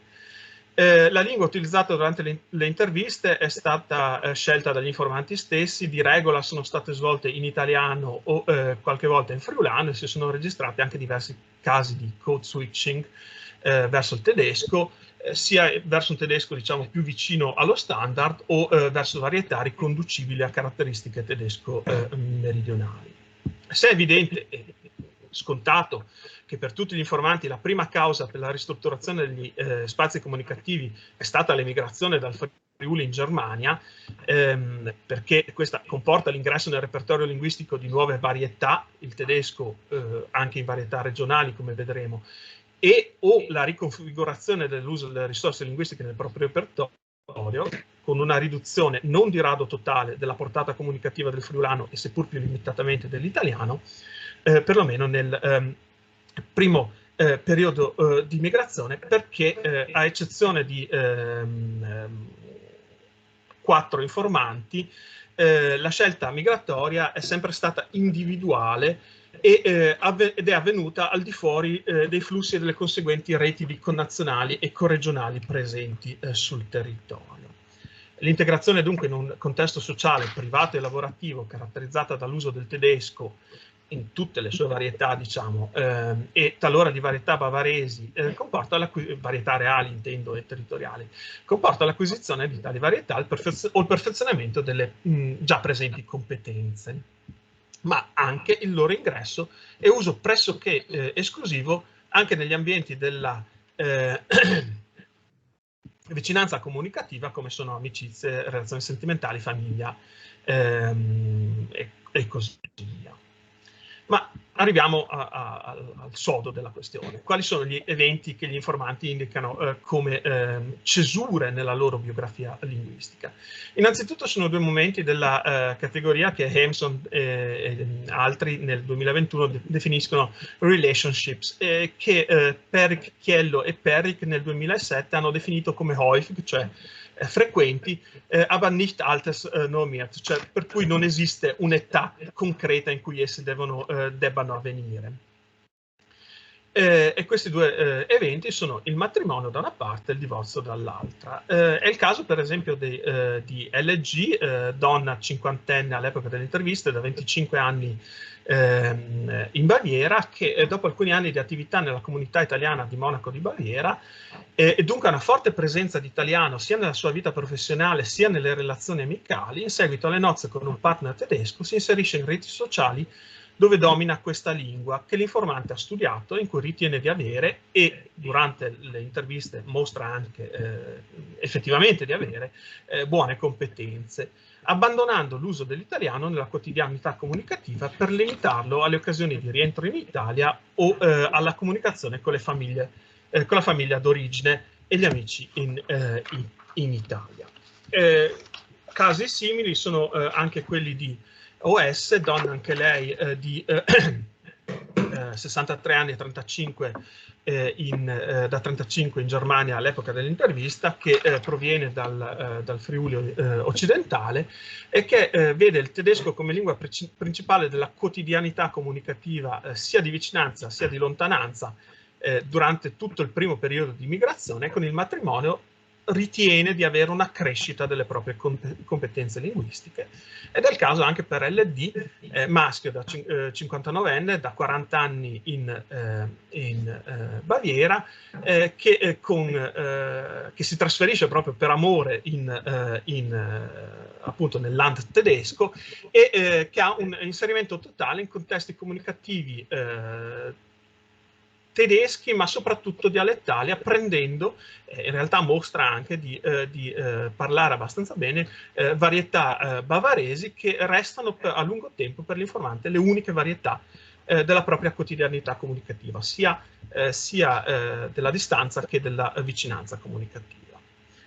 Per la stessa LG però la fine della relazione con il proprio partner tedesco e il conseguente divorzio portano all'interruzione dei rapporti con gli ambienti amicali costituitisi fino ad allora e un nuovo riorientamento delle pratiche comunicative. L'evento biografico è accompagnato da un rifiuto più o meno conscio del mondo della lingua tedeschi. LG si riavvicina alla comunità migratoria italiana, nella quale costituisce le sue nuove relazioni personali, e dal punto di vista professionale, quale insegnante di italiano in diverse scuole della regione, cerca di utilizzare tale lingua anche nelle sue relazioni con i colleghi, approfittando di una discreta diffusione di conoscenze, seppur marginali, di italiano tra la popolazione bavarese. La portata comunicativa relativamente alta, infatti, che l'italiano gode in particolare nel capoluogo bavarese, permette a LG di utilizzare tale lingua, a sua detta, anche in domini della distanza comunicativa, come il mondo dei servizi commerciali e professionali e parzialmente dell'amministrazione pubblica. Cioè LG cerca di parlare sempre in italiano, se lo può. In seguito a queste vicende biografiche, cioè il divorzio, lo spazio comunicativo di LG si presenta come fortemente dissociato, per citare nuovamente Krefeld, non corrispondendo né le varietà utilizzate nella vicinanza né quelle utilizzate nella distanza comunicativa alle varietà territoriali e o areali della regione di residenza. Un altro evento usuale, ma per cui non vi è un'età prestabilita, è la genitorialità. E in particolare la già citata OS a tematizzare tale evento, che per l'informante comporta la riattivazione dell'italiano, lingua fino allora, come si è visto, marginalizzata nella sua comunicazione quotidiana. La maternità è legata infatti al desiderio di trasmettere l'italiano alle figlie, ragione per cui l'informante afferma di rivolgersi ad esse fin dalla loro nascita in tale lingua. Lingua che riassume una funzione primaria nella quotidianità comunicativa familiare, andando a costituire l'idioma primario nella comunicazione madre e figlia. La genitorialità non è indicata da molte persone, c'è appunto questo caso di OS, perché in realtà molti degli immigrati che ho intervistato non hanno figli o la nascita dei figli non ha comportato una forte riattivazione delle lingue diciamo alloglote portate in migrazione. Un evento che non è considerato nelle tassonomie a mia disposizione degli eventi biografici rilevanti, ma che è riconducibile alla sfera della famiglia, è l'ingresso dei figli nel sistema scolastico educativo. È un evento che viene rievocato in particolare da NP, per il quale comporta una modificazione dell'atteggiamento nei confronti del tedesco, lingua che fino ad allora non aveva ricoperto una grossa funzione nella sua quotidianità comunicativa e di cui aveva acquisito solo limitatissime competenze. Il tedesco diventa infatti non solo gradualmente la lingua prediletta della comunicazione tra le figlie tra loro, ma l'informante sente per la prima volta dal suo arrivo in Germania la necessità di apprenderla per la gestione delle proprie relazioni sociali. La sua rete comunicativa professionale, infatti, e di conseguenza anche quella amicale, era stata inizialmente caratterizzata dalla presenza dell'italiano e di altre lingue globali non territoriali, in particolare di inglese e spagnolo, utilizzate nel centro di ricerca in cui l'informante operava ed opera tuttora. Ciò comportava però, a detta di NP, il rischio di ghettizzazione nei confronti della realtà locale circostante, cui l'inserimento delle figlie nel mondo dell'istruzione fa da contraltare. Vi leggo le parole dell'informante stesso: la mia situazione è differente perché io ho i frus vanno a scuola, all'asilo, e quindi tu conosci le mamme, i papà, i frus vengono alle feste del compleanno e tutto parte, sono riuniti a scuola, dopo si conoscono i vicini di chiesa. Quindi ci sono degli eventi legati all'inserimento nel mondo della scuola delle figlie che costituiscono degli eventi accessori, per così dire, che costituiscono per l'informante un forte stimolo per l'utilizzo del tedesco, e per quanto egli riconosca di averlo preso in maniera limitata e a suo dire deficitaria. Infatti lo definisce tedesco approssimativo e sottolinea anche le difficoltà nell'apprendimento, dicendo: di grande è provata 40 anni sul tedesco, è difficile per me, o febeli come un indiano praticamente. E questo maggiore uso del tedesco gli permette naturalmente anche una maggiore integrazione sociale. La lingua tedesca diventa, di cui finora non aveva sentito la necessità di apprendimento e di cui non aveva dedicato particolare energia all'apprendimento, nonostante i corsi offertigli dall'ente di ricerca presso cui lavora, viene ad assumere una maggiore funzione comunicativa e l'informante vede in esso una chiave fondamentale per sfuggire al rischio di una segregazione nella bolla elitaria del mondo professionale in cui è inserito. Un ulteriore evento Altersnomiat, cioè per cui è prevista, cioè un primo evento Altersnomie, scusate, cioè per cui è prevista una età che più o meno è per tutti uguali, è invece il pensionamento, indicato come transizione biografica fondamentale da ER. L'informante è l'unica nel campione considerato ad essere giunta in Germania sulla base del trattato bilaterale italo-tedesco del 1955, attraverso il centro di reclutamento istituito a Verona, e il pensionamento, il suo collegamento a riposo, comporta per l'informante una drastica riduzione dei propri contatti sociali. Infatti dice, anche che dal lavoro, una volta che si è serrata la porta, sono restas là denti e non sin gius fur.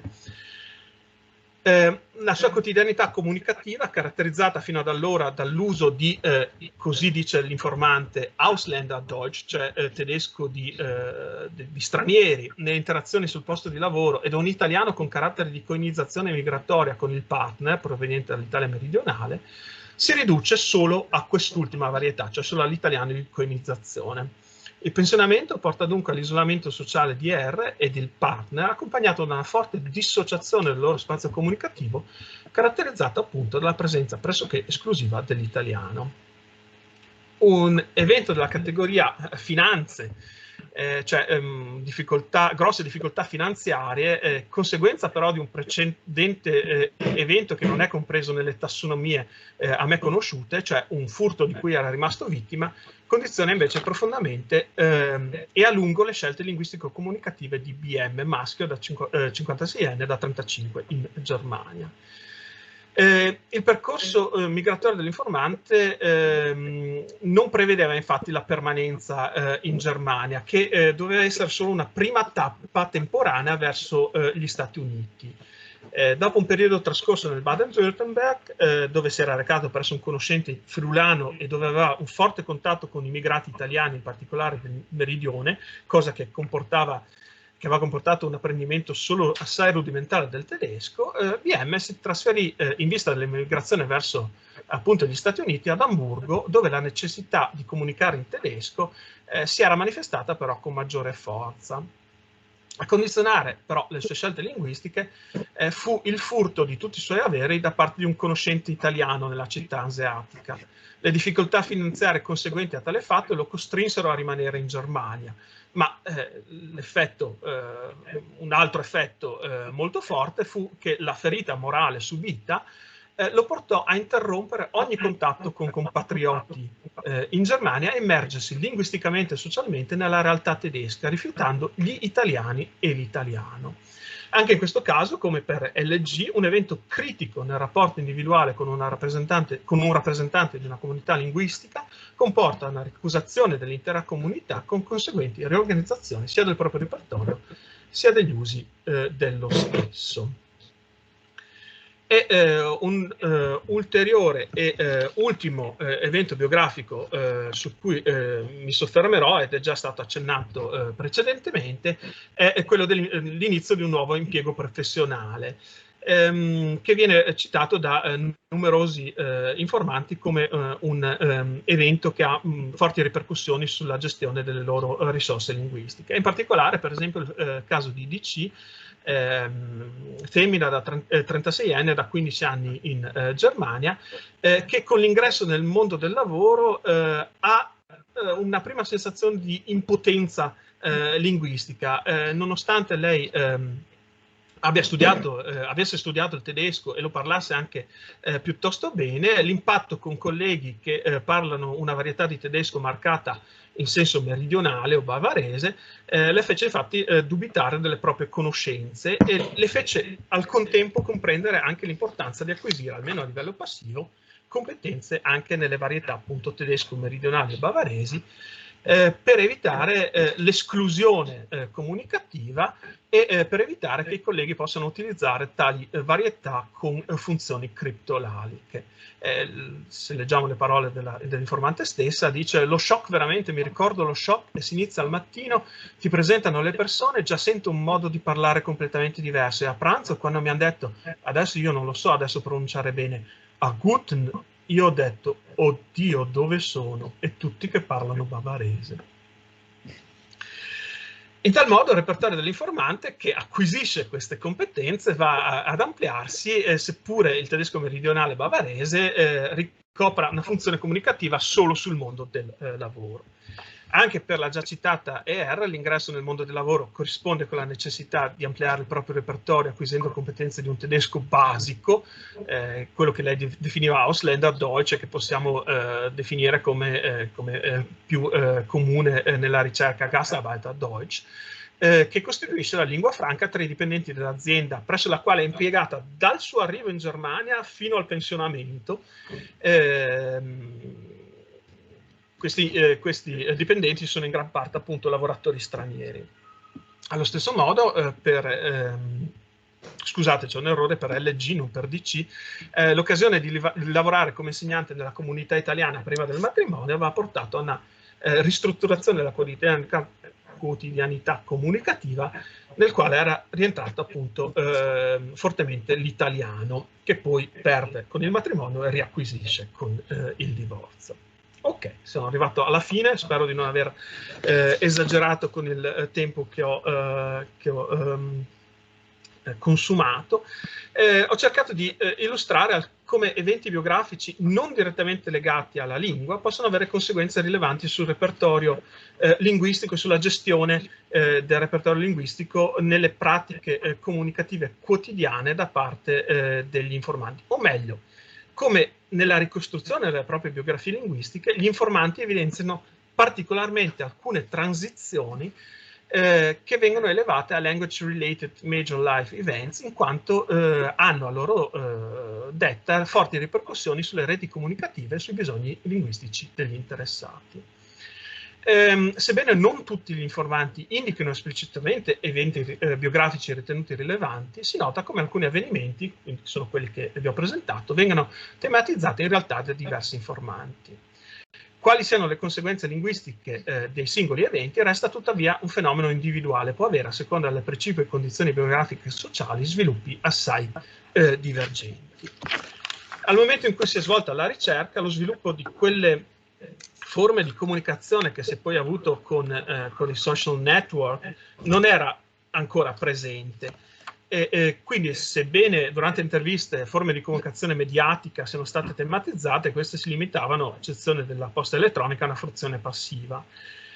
Come l'avvento dei social media abbia costituito nelle singole biografie linguistiche un momento di cesura o di ristrutturazione degli spazi comunicativi, andando a crearne di nuovi translocali, o come invece i social media permettono, a fronte di language related major life events, una organizzazione e strutturazione diversa, nuova della quotidianità comunicativa, non è dunque stato indagato. Questo anche sulla base di quanto rilevato da Hampson et al., che dicono come alcuni di queste transizioni biografiche hanno un fortissimo impatto sulla condivisione di informazione in tali network o sull'assenza addirittura dell'utilizzo di tali network. Resta dunque un ambito interessante in cui auspico ulteriori ricerche da parte mia o da qualcuno che sia ispirato a questo approccio. Grazie mille.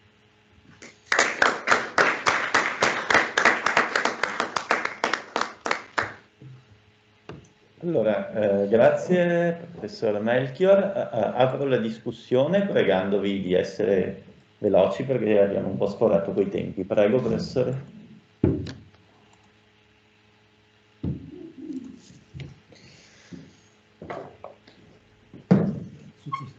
Su quest'ultima relazione, innanzitutto grazie, perché è molto interessante e molto bella.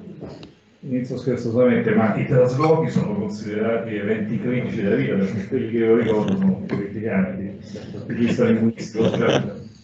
Ma al di là di questo, Io penso che ci siano almeno due grandi categorie di eventi critici, quelli puntuali e inaspettati e quelli invece che hanno una continuità del tempo. Lei ha citato il caso del pensionamento, il pensionamento non arriva all'improvviso, cioè c'è un tempo di preparazione che può implicare una progettazione, che sarebbe interessante vedere se viene tematizzata la dimensione linguistica, il cambiamento che ci può essere.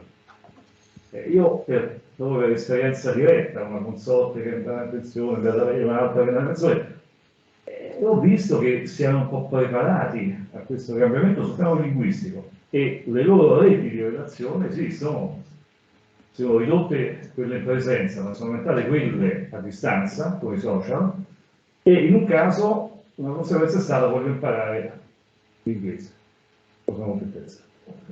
Secondo fatto, ecco, questa fase di progettazione implica una necessità di un modello teorico soprattutto sulla dimensione metalinguistica, perché la competenza metalinguistica diventa, proprio tenendo conto di questi fatti, un continuum in cui si colloca anche la gestione degli atteggiamenti verso le lingue e verso il tempo che si può avere nei confronti della competenza linguistica. Quindi ho l'impressione che occorre fare riferimento ad esempio anche a quei vecchi, ormai molto belli studi di Jean-Claude Berthoud o di Giulio Lee sulle caratteristiche della dimensione della competenza metalinguistica.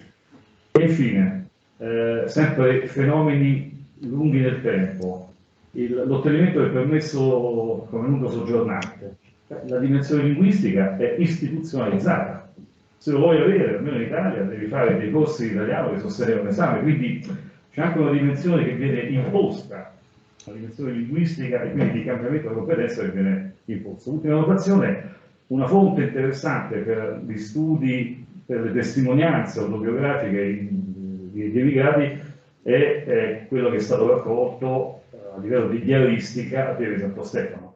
E so, grazie a Monica Parni, che sono iniziate delle linee di ricerca di analisi delle dimensioni linguistiche o metalinguistiche in contesto di migrazione nella diaristica di Pieve di Santo Stefano. Sarebbe interessante andare a mettere mano su questo materiale molto molto ricco.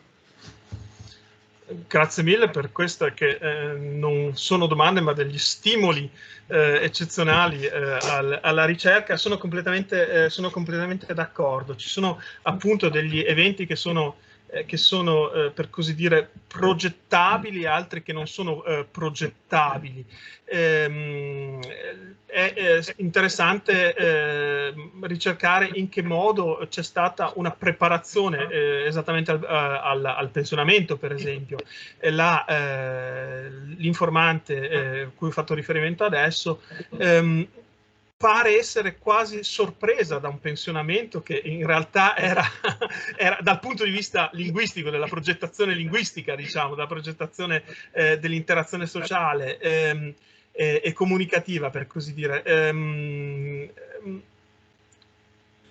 Infatti lo si vede anche nelle sue parole, cioè non cerca la costituzione di nuove reti. All'epoca, come detto, le reti sociali, queste Facebook e compagnia dicendo, non erano ancora sviluppate, quindi non ce n'era neanche la possibilità. Ma nelle sue parole proprio si vede come dice, hanno chiuso la porta e noi siamo rimasti fuori, loro sono rimasti dentro. Cioè come una sorpresa che si interrompano le sue relazioni sociali. Non ha un tessuto sociale sul territorio, ad esclusione appunto del compagno, e il pensionamento avviene come cioè, costituisce proprio una cesura perché lei non ha alternative.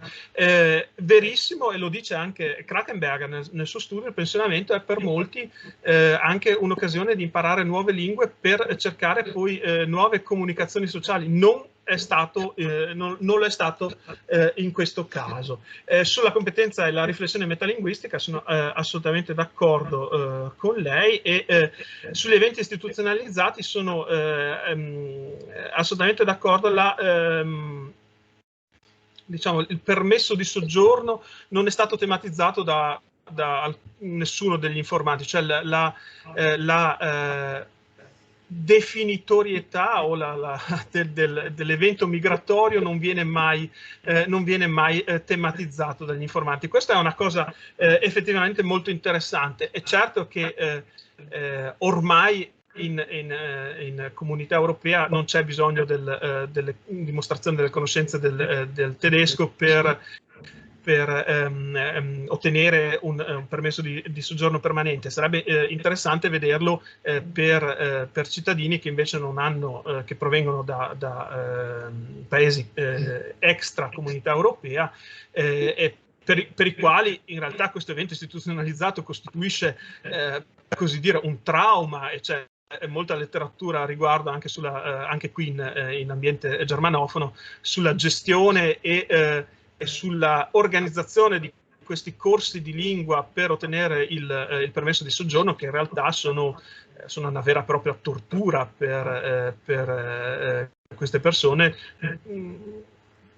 per cui dal successo nel corso di lingua dipende in realtà tutta la progettazione biografica successiva, quindi è un evento sicuramente che costituisce una cesura importantissima. Sicuramente grazie anche per le indicazioni bibliografiche di cui terrò assolutamente conto. Grazie. Grazie, prego.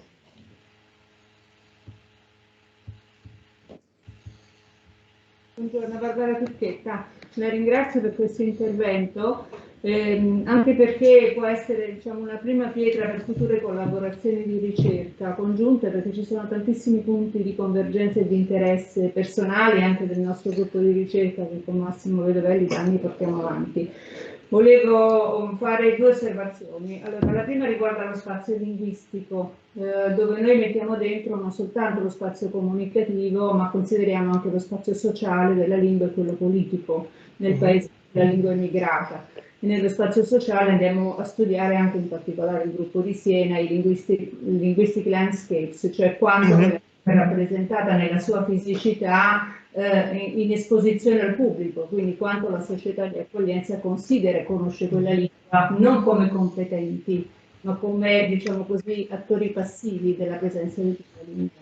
Politico poi il riconoscimento, ma immagino che il friulano non sia una lingua riconosciuta politicamente in Germania.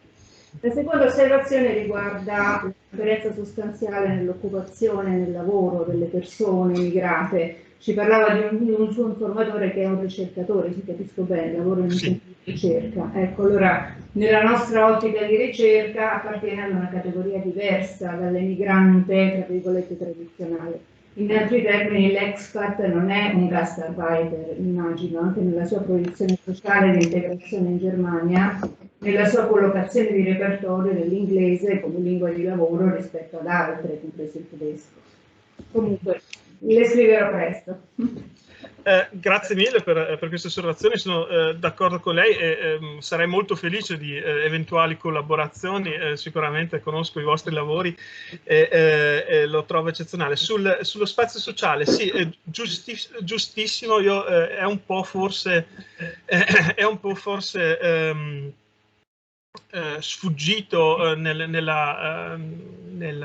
nell'esposizione che ho cercato di velocizzare, ma effettivamente rientra un po' in questa portata comunicativa dell'italiano, se vogliamo. Cioè l'italiano è una lingua che in particolare a Monaco di Baviera è molto presente sia nel senso che molti sono interessati all'italiano perché è questa lingua diciamo, mi riallaccio all'intervento di ieri, cioè questa lingua in cui c'è ancora questa immagine della cultura, o all'epoca, parliamo di 15 anni fa, questa immagine della lingua di cultura, la lingua di un certo tipo di cultura, quindi una lingua che diventa una lingua desiderata. Dall'altra parte, in realtà, quindi ci sono molto interesse c'era molto interesse per lo studio dell'italiano all'epoca.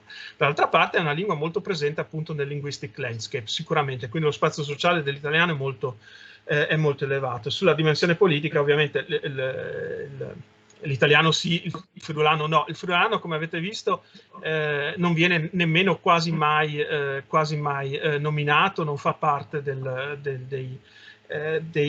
delle varietà o delle lingue che vengono utilizzate nella quotidianità comunicativa, ad esclusione di NP, per cui ha una funzione molto forte nella famiglia. NP è questo expat, come dice lei, che è emigrato con tutta la famiglia e che quindi ha una, diciamo, se non altro nella vicinanza comunicativa, il friulano svolge ancora una funzione abbastanza forte. Sul fatto della divisione tra emigrati o immigrati e expat, non è così semplice non è così chiara, non è così dicotomica, se vogliamo, nel senso che sicuramente da un punto di vista, diciamo, temporale dell'epoca di emigrazione sono d'accordo.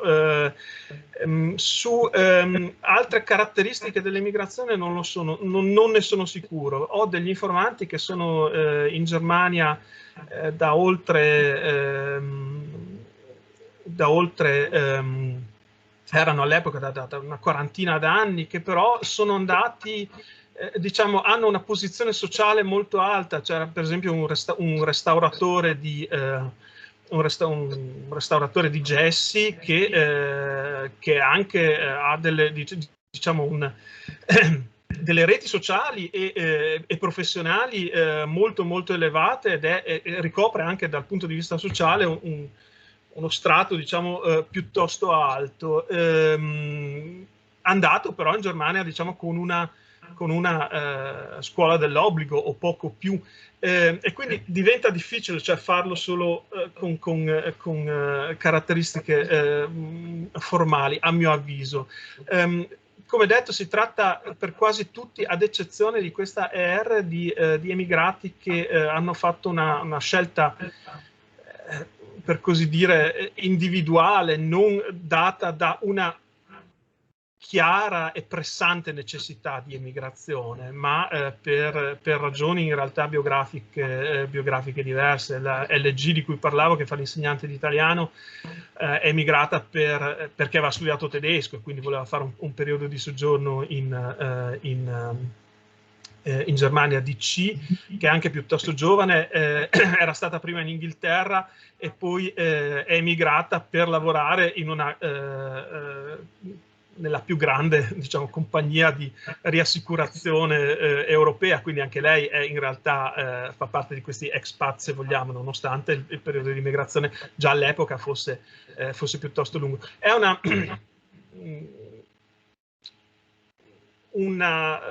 così dire, differenziazione che per parte dei miei informanti risulta piuttosto difficile.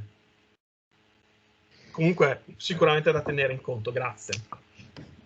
Grazie. Allora l'ultima domanda da parte del professor Vedovelli, prego. Anche qui un commento più che altro. I linguaggi non verbali, prossemica, addirittura la fisionomica, diventano oggetto di scelte di eventuale ristrutturazione in contesto di immigrazione. E anche questo sarebbe interessante esaminarlo, appunto, il rapporto fra ciò che accade per la competenza nel linguaggio verbale e in quelli non verbali. Certo, assolutamente interessante, grazie. Perfetto, allora se non ci sono altre domande ringrazio ancora il professor Melchior e propongo 5 minuti di pausa prima di iniziare la prossima sessione. Tempo di un caffè. Grazie ancora.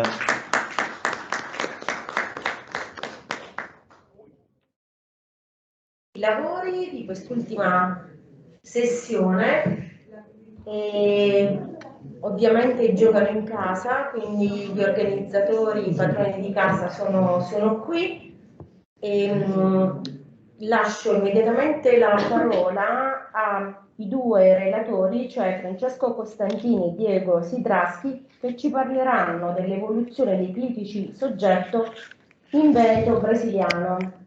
Quando e come? Prego. Grazie Carmela.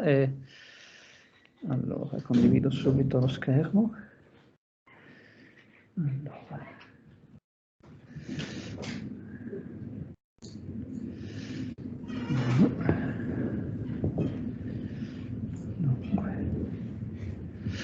Ok, dovreste vedere lo schermo anche da casa, spero. Ok.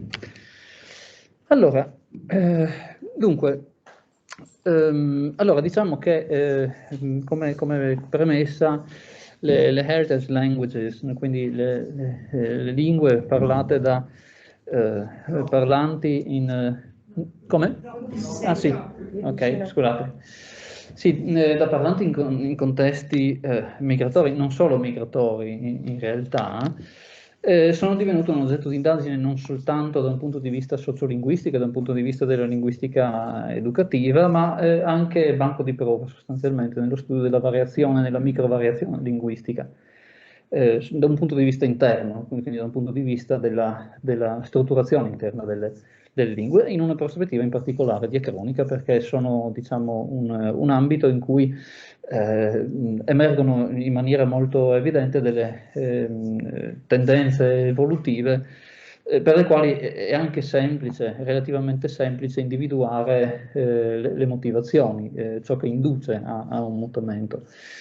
Ecco, quello che faremo insomma, in questi 20 minuti è presentare uno studio che riguarda il Veneto brasiliano, l'italiano, in particolare sarà esaminato un aspetto specifico della grammatica del italiano che ecco, letteratura recente ha mostrato essere stato diciamo, influenzato in maniera determinante da fattori di contatto linguistico. In particolare uno studio pubblicato nel 21 mostra che ecco, nella sintassi dei critici soggetto in veneto brasiliano una serie di proprietà distintive rispetto a quelle proprie delle varietà venete parlate in Italia, che chiameremo veneto centrale, hanno subito un'evoluzione particolare in maniera diciamo, parallela con caratteristiche grammaticali che ritroviamo poi in realtà nel portoghese brasiliano. Quindi la nostra domanda, questo studio del 2021 si è basato sostanzialmente su interviste a heritage speakers.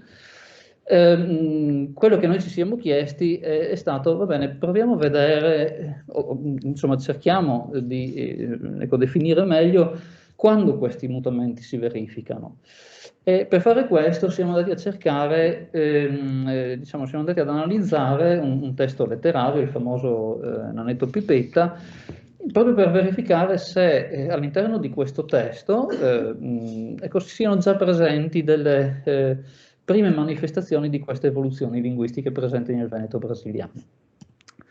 Allora, diciamo, la strutturazione della presentazione sarà questa. Parleremo prima delle caratteristiche dei critici soggetto in veneto centrale, quello che chiameremo veneto centrale, ossia le varietà venete di area trevigiana, padovana e vicentina. Okay? Parleremo poi dei critici soggetto nel veneto brasiliano contemporaneo, in particolare nelle sue varietà parlata, e andremo poi a vedere qual è il comportamento sintattico dei critici soggetto all'interno del Nanetto Pipetta. E infine, insomma, alcune conclusioni. Ecco, cercheremo di rispondere in sostanza alla domanda se il veneto testimoniato nel testo esaminato sia già una manifestazione di una varietà originaria, cioè rifletta, diciamo, uno stato originario di lingua, oppure sia una nuova varietà che si è sviluppata in loco. Allora, pronomi soggetto del veneto centrale, diciamo, i pronomi soggetto presentano due paradigmi, quello dei pronomi tonici o forti e quello dei pronomi clitici. I pronomi clitici a loro volta si distinguono tra pronomi preverbali, clitici preverbali utilizzati nelle frasi assertive e clitici postverbali nelle frasi interrogative, quindi diciamo che il paradigma sostanzialmente dei pronomi clitici è questo, per cui qui abbiamo la serie tonica che ci insomma, considereremo solo in maniera limitata rispetto al pronome tonico di prima persona, perché presenta caratteristiche particolari nel veneto brasiliano o tende, diciamo, a mostrare caratteristiche particolari. Abbiamo poi questi clitici soggetto preverbali e noi ci occuperemo sostanzialmente solo di questi, quindi abbiamo un paradigma con dei gap, perché abbiamo clitici preverbali alla seconda persona singolare, terza persona plurale, maschile e femminile. Abbiamo poi i critici postverbali, di cui però non diremo granché, non diremo nulla. Caratteristiche ecco, che distinguono i pronomi clitici dai pronomi tonici sono quelle che sono state individuate da Cardinaletti e Stark nei loro studi degli anni 90, per cui i clitici, i pronomi tonici possono essere pronunciati in isolamento, come nell'esempio 1A, no? Chi è che mi chiama? Lei, okay? Non possiamo utilizzare il critico soggetto là.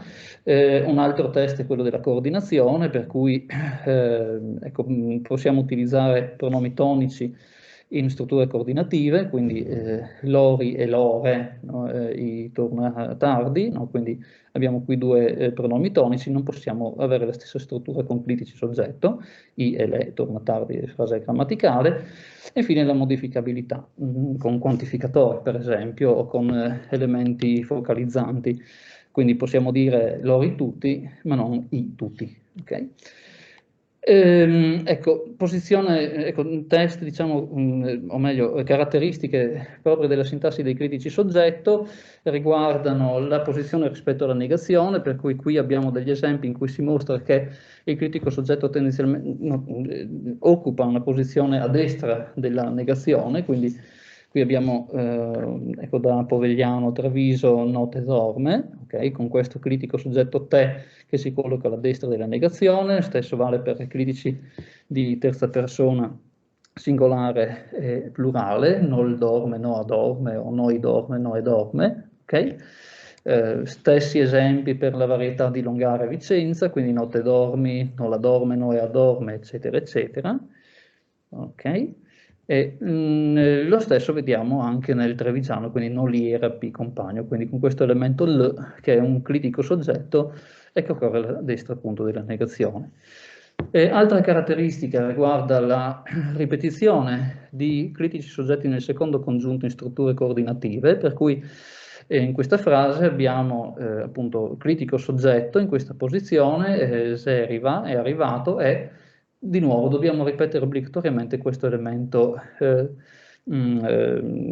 pronominale, questo elemento critico. Se la frase non presenta questo elemento critico diventa appunto grammaticale, come nell'esempio 5b. Stesso caso lo abbiamo con il trevigiano, per cui te canti e te bali, e non possiamo dire te canti e bali. Okay?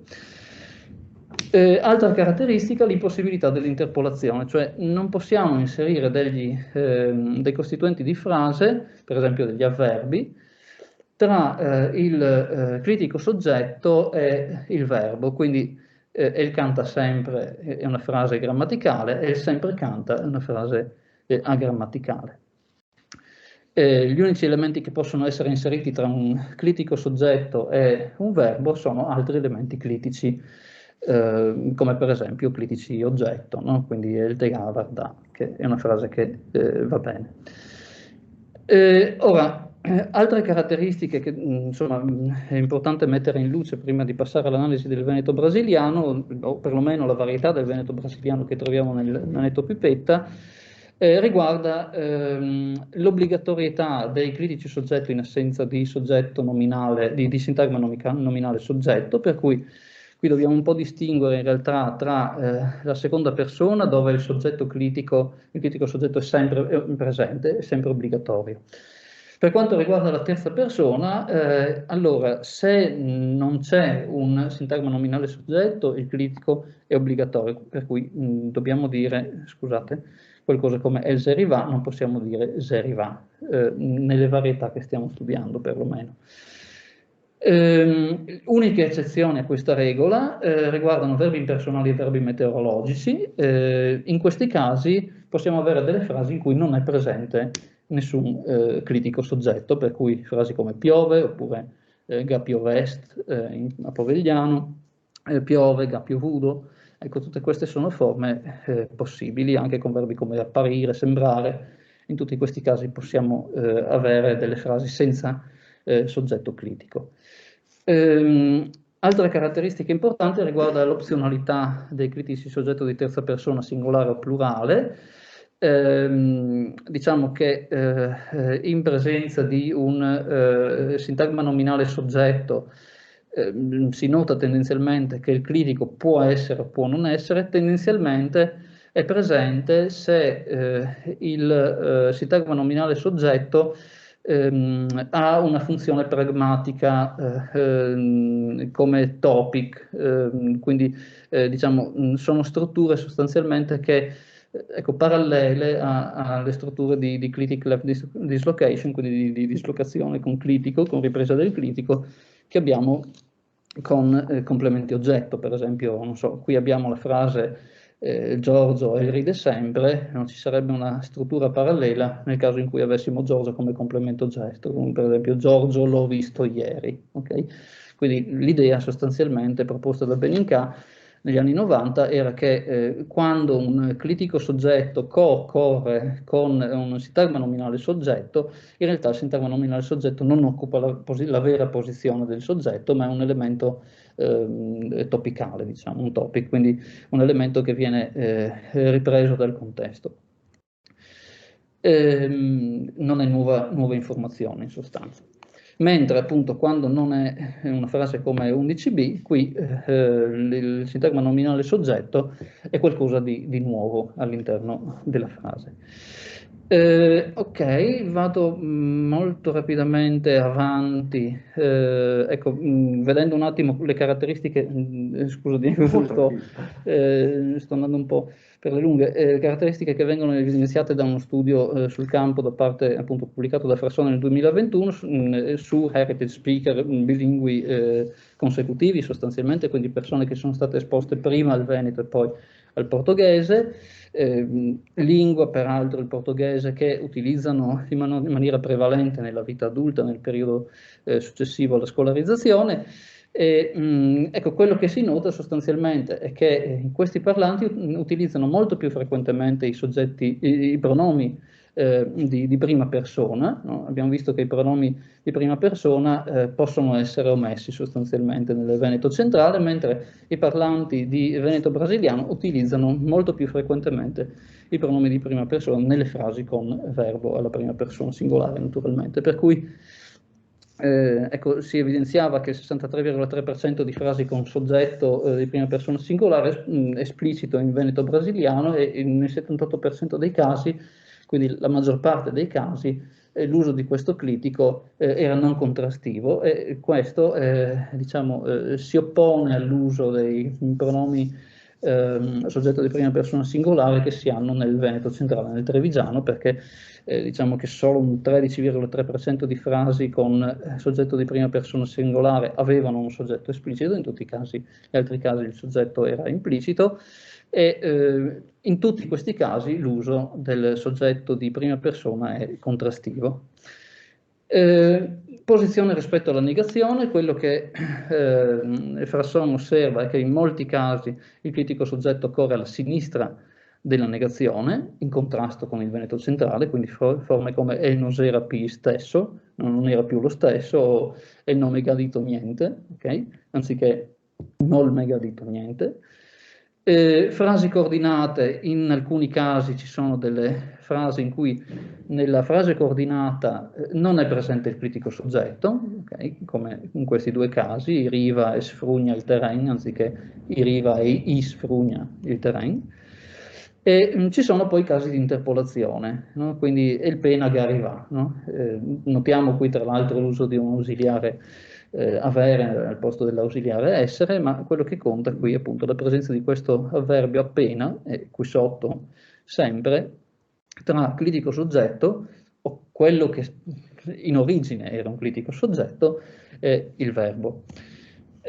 Abbiamo quindi un mutamento sintattico indotto dal contatto, perlomeno questa è l'ipotesi, perché in realtà il comportamento di questi pronomi è un comportamento parallelo a quello che vediamo in veneto brasiliano.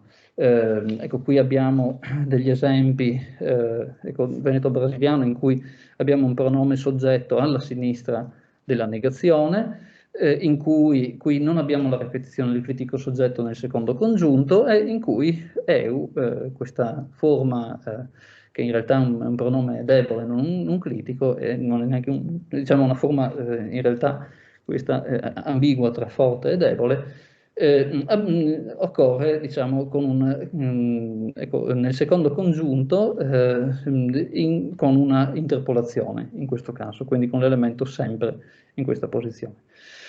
Quindi, mutamento indotto dal contatto, la domanda è quando sorge questo mutamento.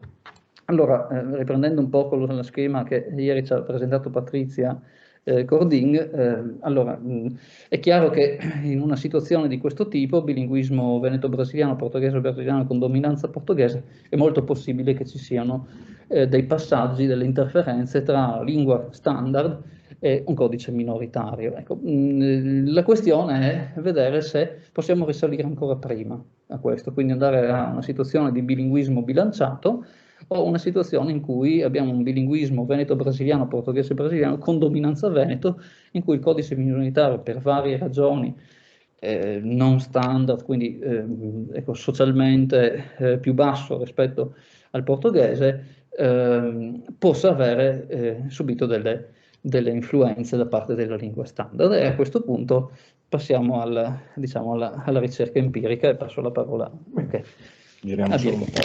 Ok, sì. Allora, buongiorno a tutti. Buongiorno a tutti. Allora, primo due parole sul nostro Achilles Bernardi, fra Paulino e De Caxias. Allora, nasce a Caxias do Sul nel 1891, figlio di due emigrati italiani.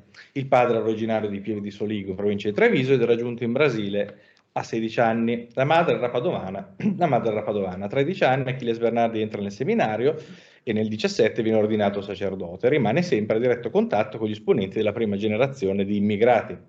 Nel 24 diventa vice direttore del giornale di lingua italiana Staffetta Riogradense. Muore poi nel 1973. Per quanto riguarda l'attività letteraria, tra il 24 e il 25 il nostro pubblica puntate appunto su questo giornale Il Nanetto Pipetta. L'opera l'accompagnerà Bernardi per tutta la vita, lo pubblicherà in una prima edizione in volume nel 1937 e pubblicherà varie altre edizioni fino ad arrivare al 1988. La città di Caxias do Sul, dove l'autore del Nanetto nacque e visse nei primi anni della sua vita, trae la sua origine da un insediamento fondato nel 1876 da coloni provenienti dal Veneto. È rimasto ancora oggi in larga misura abitato da discendenti dei coloni originari. È al centro appunto di quella che viene chiamata la regione di colonizzazione italiana. Non si hanno informazioni precise da un punto di vista sociolinguistico circa le funzioni che il Veneto deve aver assolto nel periodo della colonizzazione e del primo sviluppo della città. Si può però supporre che esso fosse il codice utilizzato nella vita familiare, ma anche in alcuni settori della vita pubblica. Considerate l'omogeneità etnica della comunità, il ruolo delle associazioni fondate da residenti di origine italiana e l'affluenza di questi ultimi. Si può inoltre ritenere che lo spazio funzionale del Veneto abbia subito delle drastiche riduzioni a partire dagli anni 30 del Novecento a seguito delle misure di politica linguistica di stampo nazionalista avviate da Getúlio Vargas. Un immigrato di seconda generazione come il nostro può dunque senz'altro essere considerato come un parlante bilingue veneto-portoghese o trilingue veneto-italiano-portoghese. Un'altra due parole appunto su questo. Allora, noi abbiamo preso in considerazione i primi 15 capitoli di quest'opera, che qui tra l'altro vediamo nell'edizione del 2008 a cura del Centro Internazionale sul Plurilinguismo, con un'introduzione appunto di Fiorenzo Toso e un ricordo di mio zio di Vincenzo Orioles, e appunto abbiamo verificato le questioni teoriche di cui ha appena parlato Francesco. Per quanto riguarda la prima persona singolare, tra le 130 frasi individuate in cui è presente la prima persona singolare, 38 presentano un soggetto esplicito preverbale, cioè il 29,2%.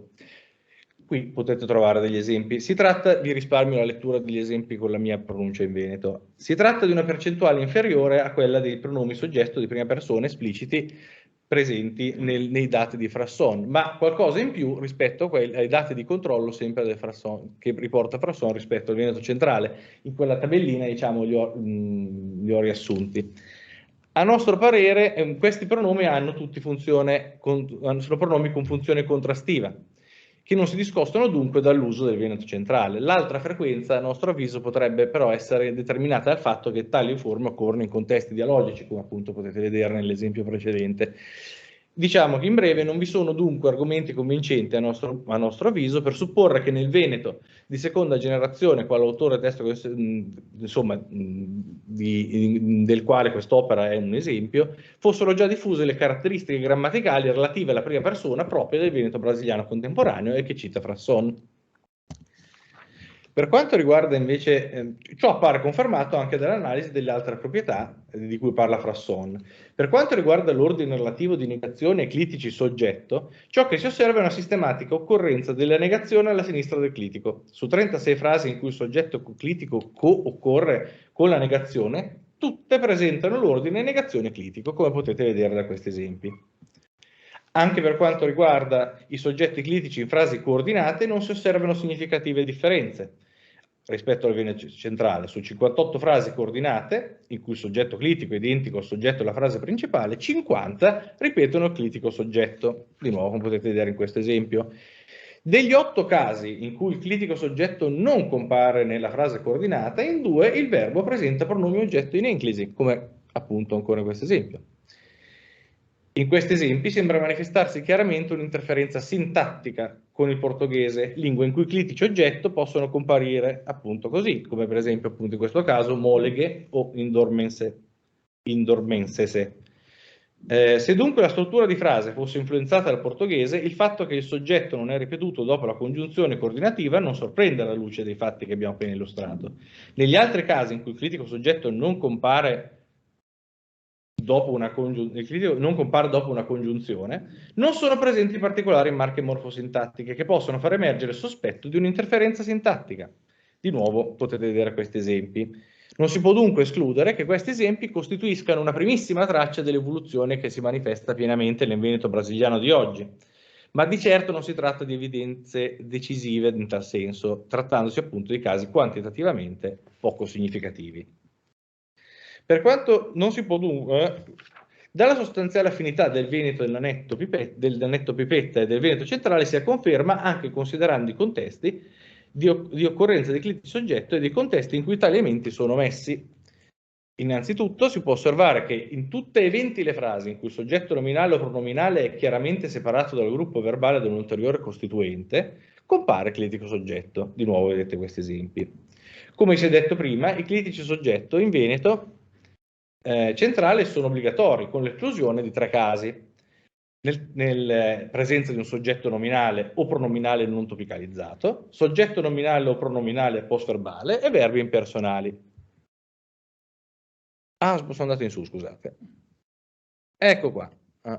Appunto, come potete vedere, la norma in presenza di soggetto nominale o pronominale in questi esempi è la norma in presenza di soggetti in posizione post-verbale per il quale si può escludere la dislocazione a destra ed è normale appunto e norma in presenza di verbi impersonali meteorologici.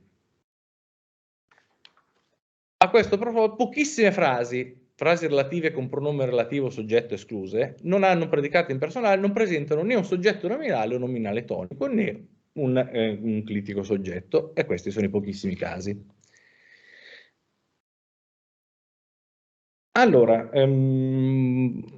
abbiamo ancora un esempio, cioè in questa frase che vedete, la numero 47, manifesta chiaramente un processo di interferenza sintattica con l'enclisi pronominale. Sorge dunque il sospetto che anche in questo caso una proprietà grammaticale eccentrica rispetto al Veneto centrale sia dovuta al contatto con il portoghese brasiliano, lingua fondamentalmente prodrop, o con l'italiano, pure lingua prodrop. Tuttavia, pochissimi esempi che mostrano tale processo non rendono a nostro avviso sufficientemente solida tale ipotesi.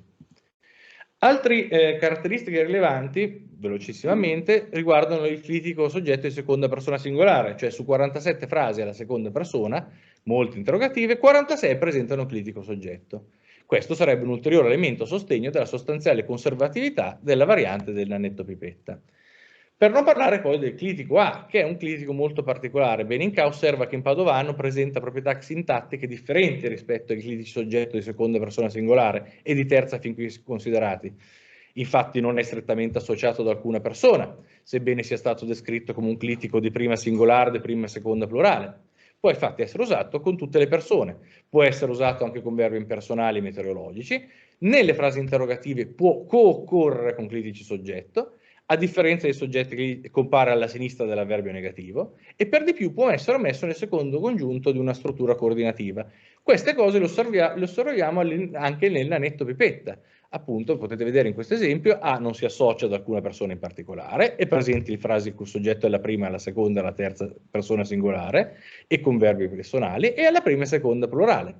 Tutte le frasi però, quello che è importante notare è che tutte le frasi in cui compare presentano una forza illocutoria non assertiva, o sono testualmente compatibili con una forza collocutoria non assertiva. Si tratta di frasi esclamative, interrogative retoriche o enunciazioni performative, tra cui promesse. Per quanto riguarda la posizione relativa di A e negazione, nelle frasi in cui i due elementi cooccorrono, A si colloca alla sinistra della negazione. Vengo dunque alle conclusioni.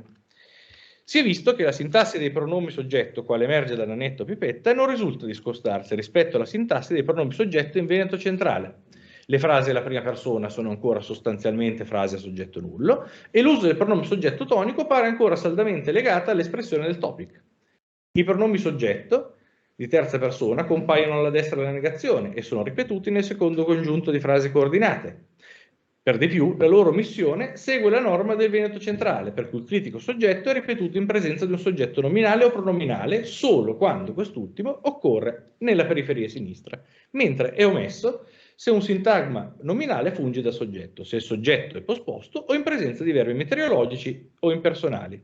L'uso del pronome clitico di seconda persona, obbligatorio, e del clitico A, sono pure in linea con l'uso nel Veneto centrale.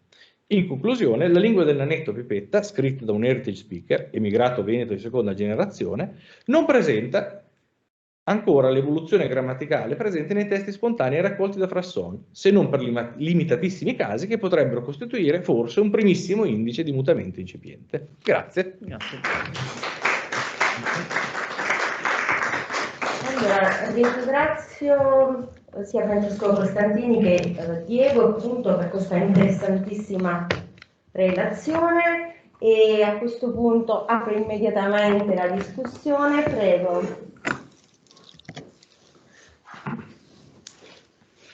Grazie perché avete toccato un tema che mi coinvolge sempre, quindi se non posso non intervenire, grazie, è stato tutto molto chiaro. Io ho 2 o 3 osservazioni per quello che possono essere utili.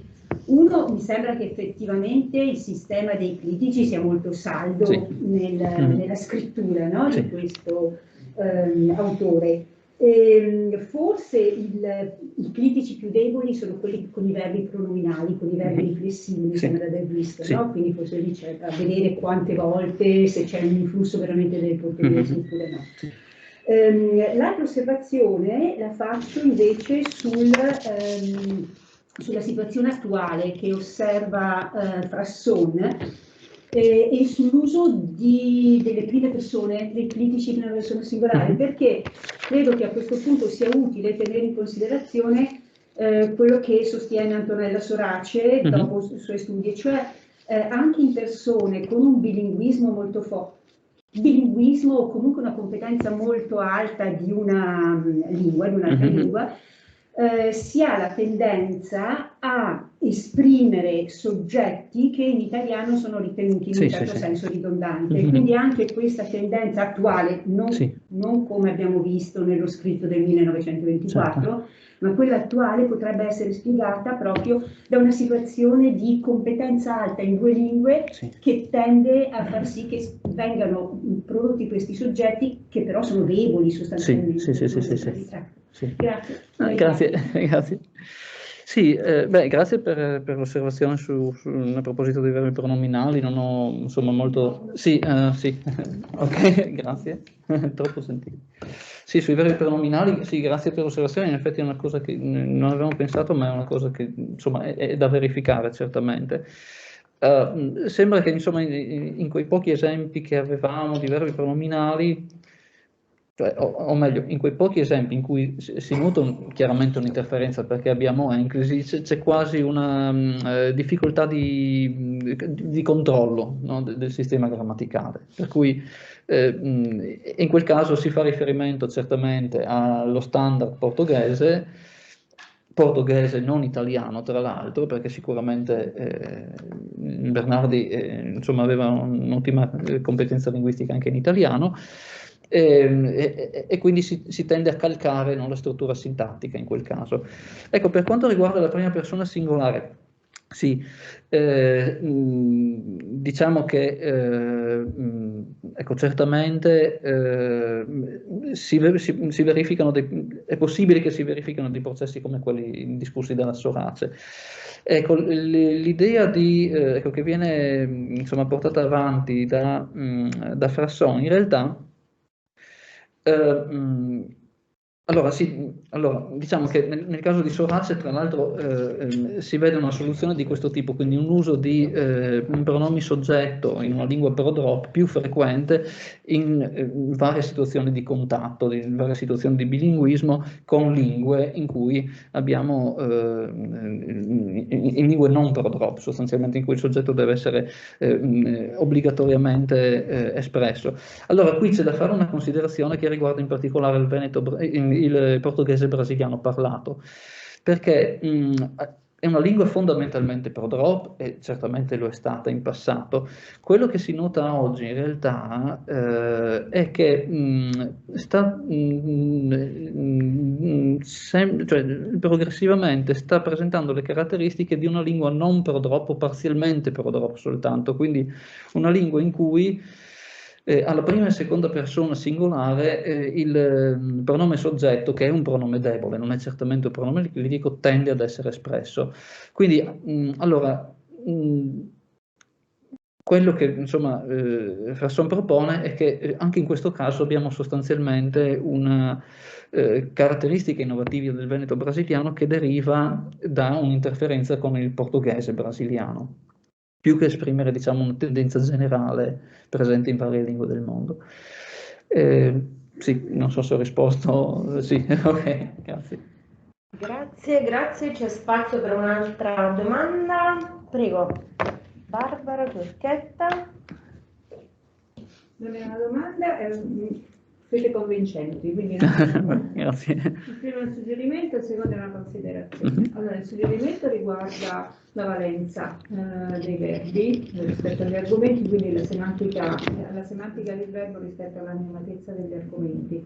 Mi chiedevo se ci fosse un legame tra appunto l'assenza o presenza o l'alternanza pronominale legata appunto al grado di animatezza degli oggetti in relazione alla semantica del verbo. La seconda riguarda invece una considerazione di natura sociolinguistica che è legata alla scrittura. Sì. Tutte queste lingue di contatto, queste varietà parlate, indagate nella scrittura, sono sempre più difficili da indagare, perché nel passaggio alla scrittura c'è comunque una riflessione metalinguistica dello scrivente che sta elaborando materiale dell'oralità in un passaggio alla scrittura. Quindi questo va considerato, considerando anche che questo sacerdote era sicuramente uno scrivente che aveva un'alta competenza di scrittura sia in portoghese, perché predicava sicuramente in portoghese, leggeva le sacre scritture in portoghese, sia in italiano, perché le relazioni con la madre chiesa vengono sempre stilate in italiano. Queste due, diciamo, competenze nello scritto potrebbero aver influenzato la scrittura di questa varietà. Lo considererei. Una nota autobiografica: io ho avuto uno zio missionario in Brasile proprio in quegli anni, nella zona di Santa Catarina del Paranà, che è morto nel 69. Lui celebrava messa e predicava in portoghese. Non poteva predicare in italiano o in altra forma dialettale italiana, perché quelle zone del Brasile non sono state soltanto interessate da una consistente migrazione italiana, sono state interessate anche da una consistente migrazione tedesca. Santa Catarina è uno stato con una fortissima presenza di migrazione originaria tedesca. Quindi l'uso, diciamo, discriminatorio dell'italiano avrebbe precluso la comprensione da parte dell'assemblea che non aveva nessuna provenienza italiana. quindi questo va considerato, per cui il portoghese in termini di dominio, diciamo, nei contesti di uso sicuramente pubblico, sicuramente era notevolmente superiore come massa di competenza rispetto agli altri. Certo. Grazie per le osservazioni. Sì, beh, forse solo un paio di considerazioni mi sentirei di fare. Ossia, allora, certamente l'autore aveva una sensibilità linguistica molto elevata, perché ecco, direi che oltre al portoghese italiano certamente conosceva anche il latino, insomma, era una persona molto colta, tra l'altro, quindi ecco, quanto questo abbia influenzato, abbia avuto un'influenza sulle caratteristiche della sua scrittura è certamente difficile da comprendere. Diciamo che nel dopoguerra, negli anni 50 e 60, comincia a scrivere un secondo romanzo, una serie di racconti, insomma, in veneto brasiliano, in cui insomma cerca, afferma insomma di volersi mantenere il più fedele possibile alla lingua parlata. Ecco, cosa questo significa esattamente non è una cosa banale da comprendere. Una seconda osservazione riguarda le località in cui Bernardi operò il suo apostolato, che erano comunità diciamo etnicamente molto coese. Alcune delle località in cui insomma, prestò la sua opera erano abitate da oltre il 90% insomma, di parlanti veneti, quindi allora, certamente l'opera missionaria doveva venire in portoghese come lingua istituzionale. Non escludo però che ci fossero anche dei momenti di uso comunitario della varietà veneta, che del resto da quei pochissimi diciamo, elementi di analisi che abbiamo operato insomma, sulla sua opera successiva pubblicata negli anni 70 sembrerebbero insomma, in qualche modo confermare una fedeltà linguistica al veneto molto molto significativa, il che significa che ci deve essere stata anche una continuità nell'uso del veneto. Ecco, però ecco, sì, queste due considerazioni mi sento di fare e ringrazio naturalmente per gli stimoli. Grazie. Allora, se non ci sono domande da casa, da remoto, mi sembra che non ci siano in chat. Io ringrazierei ancora Francesco Costantini e Diego Sidrasti e cederei il posto. Sì, devo... Sì. Ok. Allora adesso continuiamo a giocare in casa, abbiamo Francesco Zuin che ci parla di comunità friulane in Argentina, continuiamo il discorso intrapreso precedentemente, un caso di studio. Solo un attimo che... Sì, sì.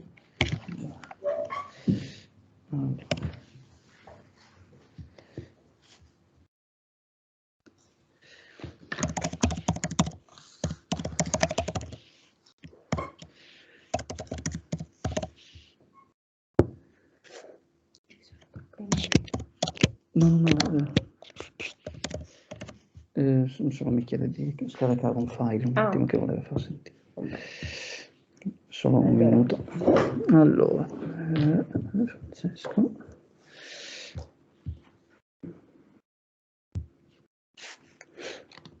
Ok.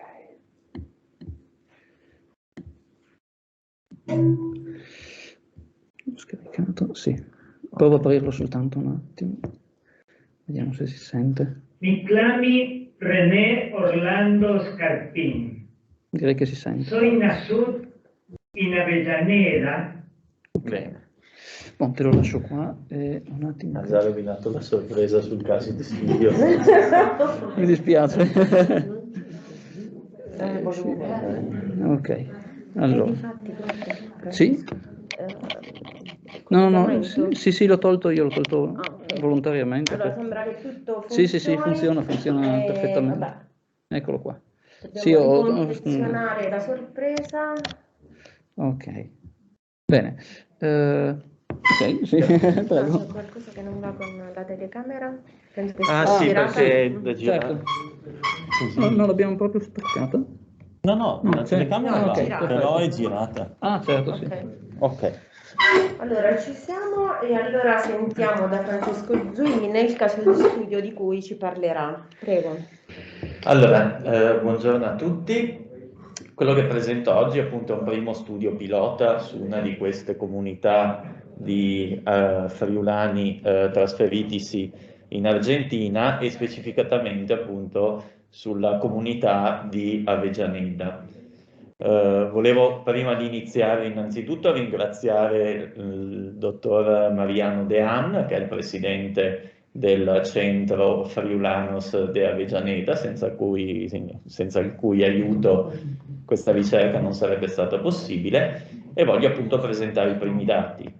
Allora, innanzitutto Avellaneda, vedete, è una piccola cittadina che si trova nella provincia di Santa Fe.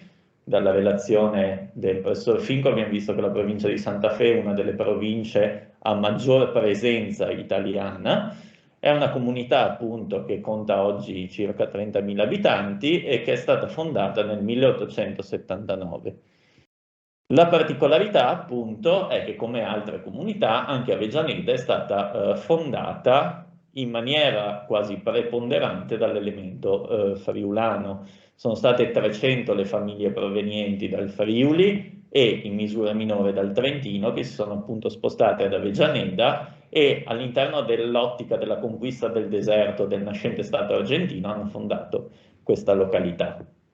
Vedete che appunto per quanto riguarda le variabili sociali, i primi emigranti erano in massima parte contadini e agricoltori, venivano particolarmente dall'area del Goriziano, comunque dalla bassa friulana, e per quanto riguarda le caratteristiche sociolinguistiche, appunto questa migrazione, inquadrandosi all'interno dei primi flussi della grande migrazione, era condizionata appunto da un diffuso analfabetismo e da una dialettofonia molto marcata. Il repertorio quindi era prevalentemente monolingue, friulano e trentino, e una scarsissima spesso conoscenza dell'italiano. Vedete che questi immigrati che si sono diffusi, che si sono insediati ad Avellaneda, al giorno d'oggi sono ancora presenti e sono arrivati alla quinta generazione. Qui prendo come generazione l'arco di 25 anni, così come si usa generalmente in statistica. Gli obiettivi appunto di questo studio pilota sono due: innanzitutto valutare la posizione del friulano e eventualmente dell'italiano presso la comunità di Avellaneda nella dinamica tra language shift e language maintenance, quindi i due poli attorno a cui è imperniato il modello di Fishman.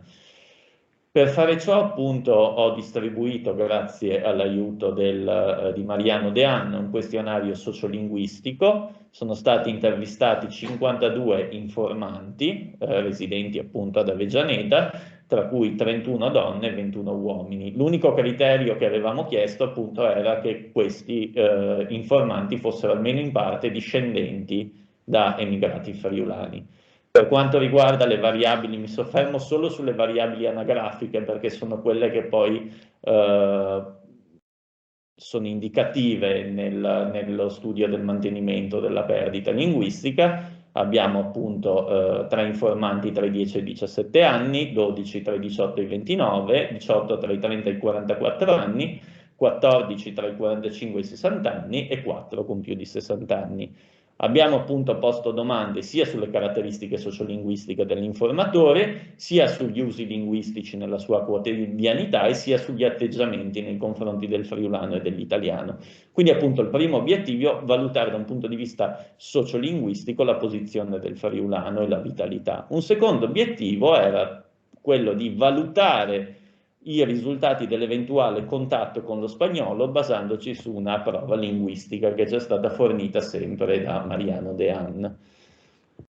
Allora, piccolo quadro del metodo di Fishman, language shift e language maintenance. Secondo Fishman, appunto, che però studia una realtà ben diversa, quindi quella delle metropoli statunitensi, il mantenimento, lo shift linguistico deve essere relazionato ha due ordini di fattori. Da una parte le caratteristiche psicologiche, sociali e culturali della comunità immigrata e dall'altra i comportamenti di questa comunità migrata nei confronti della lingua emigrata. Vediamo che se noi analizziamo i dati, per quanto riguarda la vitalità del friulano, possiamo vedere come in termini assoluti c'è da fare una netta distinzione tra la comprensione e la produzione. Tra coloro che hanno partecipato appunto al sondaggio, vedete che la percentuale di coloro che dicono, che sostengono di comprendere molto bene il friulano, sono segnati in blu, è bassissima, si parla di un paio di informatori. La maggior parte, il 59%, appunto quelli che vedete, la fetta che vedete in arancione, dichiara di comprendere un po' il friulano e la fascia in verde, appunto, quindi il 21,3%, non lo comprende per niente. Una comprensione abbastanza buona, appunto, è da parte solo del 12,8%. Se passiamo però dalla comprensione alla produzione, come è facile immaginare, la proficiency in friulano cala. Vedete che coloro che dichiarano di non saperlo parlare per nulla schizzano dal 21,3 al 54%, chi lo sa parlare solo un poco si attesta al 37%, chi lo sa parlare abbastanza bene ha una percentuale trascurabile, così come chi lo sa parlare bene. Quindi vediamo che il friulano, la competenza in friulano è al giorno d'oggi molto bassa. Questa competenza però non correla con variabili sociolinguistiche significative, se non quella legata alla classe anagrafica. Possiamo vedere appunto da questa tabella, vedete segnalato in arancione la classe in cui la maggior parte, o comunque la competenza che la maggior parte degli informatori ha. Vedete che per quanto riguarda la comprensione, la maggior parte degli informatori ha poca comprensione del friulano e buona parte non ha nessun tipo di comprensione del friulano, per quanto si veda come nel variare della classe d'età i più anziani tendano a mantenere un minimo di comprensione, mentre la comprensione cala drasticamente tra i più giovani. Lo stesso per quanto riguarda la produzione, per cui se la maggior parte di coloro tra i 45 e i 60 anni dichiara di avere poca produzione, a partire dai 44 anni in giù la produzione è nulla per la maggior parte degli informanti. È interessante notare quindi come un progressivo e cronologico decremento nella capacità di utilizzare il friulano corrisponda però a un incremento nella conoscenza dell'italiano standard. Questo si nota appunto dalla casella in rosso. Vedete che se l'italiano standard era un codice poco conosciuto tra i più anziani, ecco che le nuove generazioni, 10, 17, 18, 29, invece dichiarano di avere una buona comprensione e una buona produzione in italiano. Quindi le osservazioni che possiamo fare da questi primi dati è che, al di là del fatto che la comprensione è più resistente rispetto alla produzione, ma questo non ci sorprende più di tanto, la padronanza dei due codici correla con variabili generazionali. Si nota un progressivo incremento delle competenze in italiano, cui corrisponde una decrescita delle competenze in friulano. Questo è caratterizzato anche, se vediamo la terza e la seconda generazione, nata tra il 30 e il 55, il 1905 e il 1930. Le informazioni sulla terza e la seconda generazione le abbiamo potute ottenere chiedendo agli informatori quale fosse la lingua che usavano abitualmente i genitori e i nonni. E vedete che tra la terza e la seconda generazione il friulano era molto più diffuso di quanto si verifichi oggi, per cui c'è una netta cesura appunto tra la terza generazione e quelli che sono al giorno d'oggi hanno più di 60 anni e poi via via scendere. Vediamo poi il friulano nei domini di impiego. Abbiamo quindi consci del fatto, appunto, come c'era stato detto dal dottor Dean, che il friulano ormai è lingua in veloce sparizione all'interno della comunità, ci siamo concentrati sui domini più intimi e familiari, perché appunto nell'ambito della famiglia la letteratura dice che c'è una maggiore resistenza allo shift linguistico. Abbiamo quindi posto domande sulla lingua in ambito familiare, con il coniuge, con i figli, con i fratelli, nelle relazioni amicali, solo in parte nelle relazioni lavorative e religiose.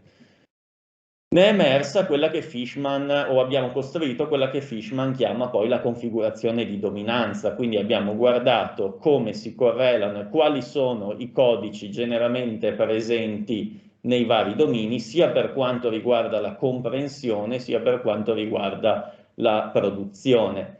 E salta subito all'occhio, appunto, come vedete in rosso ho messo il codice, la presenza del friulano insieme allo spagnolo, in verde la presenza del friulano insieme a spagnolo e italiano, e in blu la presenza dell'italiano insieme allo spagnolo.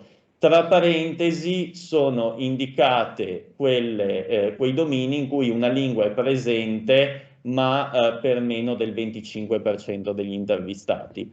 Per cui vedete come nella generazione, per quanto riguarda la produzione, si nota una presenza del friulano nella seconda e nella terza generazione, esclusiva o concorrenziale con l'italiano, soprattutto nel dominio delle interazioni tra i coniugi. Dopodiché, già a partire da coloro che hanno più di 60 anni, friulano e italiano spariscono e viene usato principalmente lo spagnolo, quindi per quanto riguarda la produzione. Un altro fattore in cui si nota una parziale resistenza del friulano insieme allo spagnolo è il dominio delle relazioni con gli amici, per quanto riguarda la produzione, lo vedete segnato in rosso. Per quanto riguarda la comprensione, vedete che anche qui l'uso del friulano è principalmente co-occorrente con lo spagnolo in un tipo di relazione, la relazione con i nonni. Quindi sono soprattutto i nonni che parlano ai nipoti in friulano e quindi appunto è in questo quadro che si nota una presenza del friulano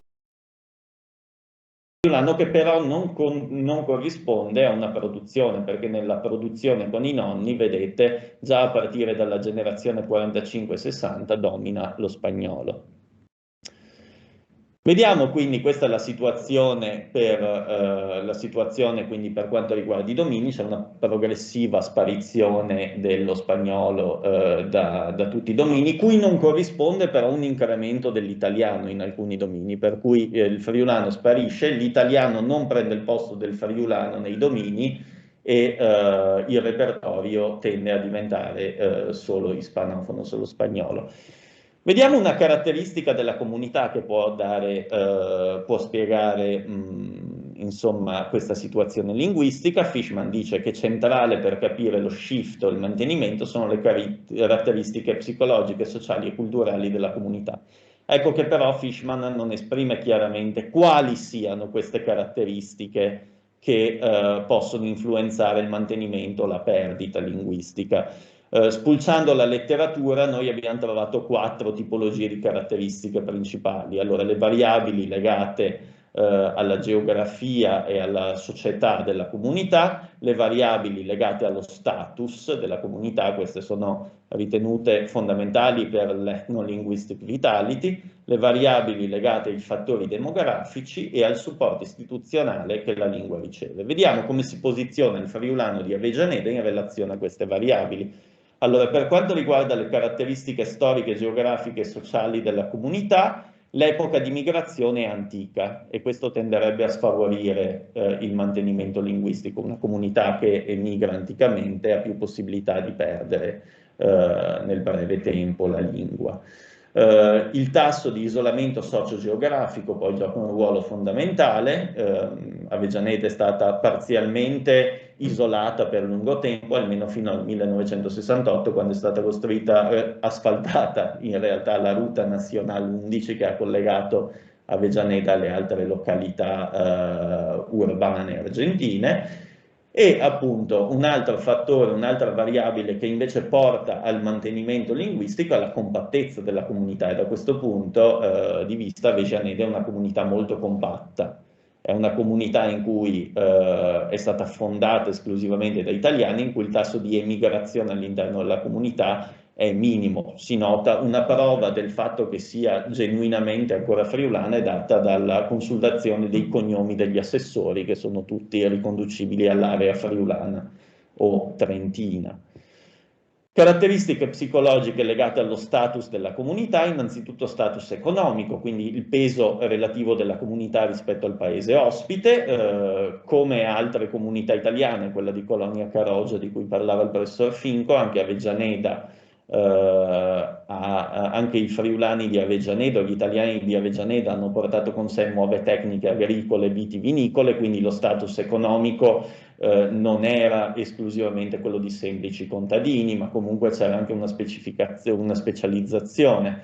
Per quanto riguarda quello sociale, quindi come la comunità valuta se stessa, vedete che l'84% alla domanda se i valori della comunità siano differenti rispetto ai valori della società argentina, l'84% rispondeva positivamente, il 43% ritiene che i valori degli abitanti di Avejaneda, dei coloni italiani di Avejaneda, siano anche migliori rispetto a quelli degli argentini, quindi c'è uno status sociale abbastanza rilevante. Infine, per quanto riguarda il prestigio linguistico, quindi il prestigio internazionale della lingua emigrata che può favorire il suo mantenimento, Avejaneda, come altre realtà, si è sempre trovata in una situazione schizofrenica, nel senso che il friulano e il trentino non godono di alcun prestigio, non hanno mai goduto internazionalmente di alcun prestigio, viceversa l'italiano sì. Italiano che però, come abbiamo visto, è un codice appreso relativamente di recente. Per quanto riguarda i fattori demografici poi che possono influire, tipologia di matrimoni, vedete è una comunità ancora relativamente chiusa, il 62,8% ha contratto matrimoni con altri abitanti di Avejaneda, e anche il tasso di migrazione, di uscita dalla comunità o di entrata di elementi ispanici nella comunità è relativamente basso. Questo potrebbe favorire il mantenimento linguistico più a lungo. Una vulnus per il mantenimento linguistico è il supporto istituzionale alla lingua di minoranza, come diceva anche prima il professor Finco. L'Argentina è un paese che si è contraddistinto per una lotta all'analfabetismo molto forte, che è passata per una alfabetizzazione già agli inizi del XX secolo appunto di questi immigrati, per cui effettivamente i coloni di Avejaneda hanno presto appreso il codice spagnolo. Il friulano viceversa non ha mai goduto di nessun tipo di supporto istituzionale o di insegnamento. L'italiano, ed è il motivo per cui le nuove generazioni lo parlano, è entrato invece a partire dagli anni '80 ed è oggi insegnato sia nelle scuole di Avejaneda sia nelle scuole delle altre località vicine. Vediamo poi la terza variabile cui relazionare il mantenimento linguistico, cioè i comportamenti nei confronti della lingua di minoranza, innanzitutto gli atteggiamenti linguistici. Vedete come gli atteggiamenti nei confronti del friulano siano buoni, però comunque il friulano veda una parziale svalutazione nei confronti dell'italiano. Lo possiamo vedere dalla domanda 45, in cui metà degli intervistati ritengono il friulano non già una lingua, ma un semplice dialetto dell'italiano. A riprova di ciò, la domanda 48 chiedeva di scegliere se per l'informatore fosse meglio insegnare l'italiano o il friulano a scuola. Vedete un predominio totale di coloro che vogliono l'insegnamento dell'italiano. Un altro fattore legato ai comportamenti nei confronti della lingua è il language reinforcement, cioè le opere di rinforzo linguistico. E da questo punto di vista c'è da fare un plauso al centro friulano di Avejaneda de Santa Fe, che effettivamente è molto attivo nel mantenere vivi i rapporti tra la comunità di Avejaneda e sia il Friuli sia l'Italia. Vedete, viene celebrato regolarmente la festa della Repubblica, ma anche la Fiesta de Patrie del Friul. Ci sono c'è l'organizzazione di corsi in lingua italiana con insegnanti qualificati, gestita dal centro. Ahimè, mi informavano che non è possibile insegnare la lingua friulana perché non ci sono insegnanti qualificati. E il centro però si muove anche e collabora con progetti finalizzati a rinsaldare i legami culturali anche con l'Italia e con il Friuli, e qui cito Studiare in Friuli, di cui parlava ieri il presidente dell'ente, e poi cito anche, per un po' di narcisismo, Valori Identitari, Imprenditorialità, insomma gestito da noi. Vedete che è abbastanza traumatica la mancanza di un insegnamento di lingua friulana, perché ben l'84,3% degli avegianellesi vorrebbero effettivamente poter migliorare il loro friulano. Arrivo ad alcune conclusioni. Allora, la prima: seppur in maniera sporadica e residuale, nella comunità di Avejaneda il friulano è sopravvissuto fino ad oggi. Abbiamo visto la competenza è molto bassa, però comunque un po' di una minima sopravvivenza è rimasta, quindi ha superato il modello trigenerazionale di Fishman, secondo cui una lingua emigrata nel giro di 3 generazioni si perde. Vediamo che per quanto riguarda la competenza nel codice friulano, fino alla terza generazione era alta, poi c'è stato un progressivo arretramento di questa lingua e al giorno d'oggi è parlata da pochissimi tra i giovani e poco diffusa. Al contempo però si nota un incremento dell'italiano, che invece non era codice usato e conosciuto dalla seconda e dalla terza generazione, ma progressivamente è andato a crescere, tanto che al giorno d'oggi i giovani dichiarano di avere una buona conoscenza dell'italiano. Per quanto riguarda i domini di impiego, vedete, c'è come dicevo, c'è una progressiva penetrazione dello spagnolo anche in domini dove prima esisteva o era presente anche il friulano, quello delle relazioni con i coniugi e con i nonni, e appunto la sparizione del friulano in favore dello spagnolo non è controbilanciata nell'immissione dell'italiano in particolari domini. Passiamo poi al sentimento identitario, vedete che il sentimento identitario degli avegianellesi è comunque molto forte ancora. Vedete che alla domanda a che comunità si sente di appartenere, la maggior parte risponde argentina, italiana e friulana. Quello che però è significativo, secondo me, arrivo alla fine, è la domanda 44, dove si chiedeva: oltre ad argentino si sente più italiano o friulano? Vedete che la maggior parte ha risposto o italiano o entrambi. Questo cosa implica? Questo implica che non c'è, da un punto di vista identitario, una contrapposizione tra friulanità da una parte e italianità. Anzi, la friulanità si può appunto inserire nell'alveo più ampio dell'italianità e può rappresentare una delle declinazioni locali possibili dell'italianità. Questo spiega anche perché, secondo me, non è traumatica la progressiva sparizione del friulano in favore dell'italiano. Il friulano e l'italiano appunto non sono in contrapposizione, e quindi anche se il friulano non è più core value dell'identità, la friulanità della comunità può trasmettersi tramite altre manifestazioni culturali e folcloriche. L'italiano può fungere come lingua sostitutiva rispetto al friulano, che però identifica la comunità di Avejaneda rispetto al resto della società argentina. Concludo ribadendo ancora, non ho tempo ahimè di fare l'analisi linguistica del testo, come comunque la sopravvivenza dell'italicità di Avejaneda necessiti di progetti come quello di Valori Identitari e Imprenditorialità. Grazie.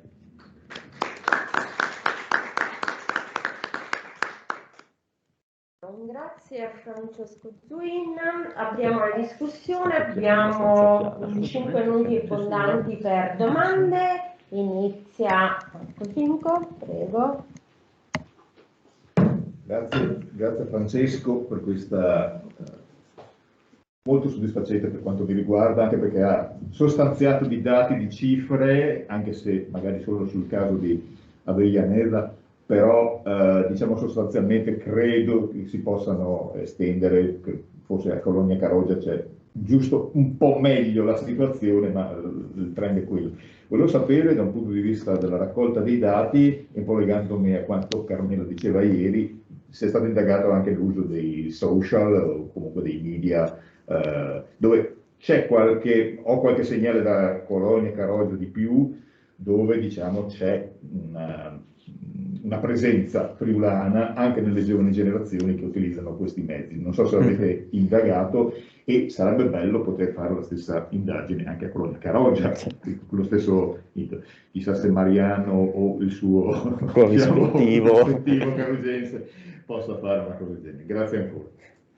Allora, grazie per la domanda. E abbiamo, nel senso, io ho consultato a lungo la pagina Facebook del Centro Friulano di Avellaneda e in effetti mi sembra che il codice utilizzato sia soprattutto lo spagnolo, cioè è lo spagnolo il codice, anche perché molti degli iscritti al centro non parlano italiano, non parlano né italiano né friulano.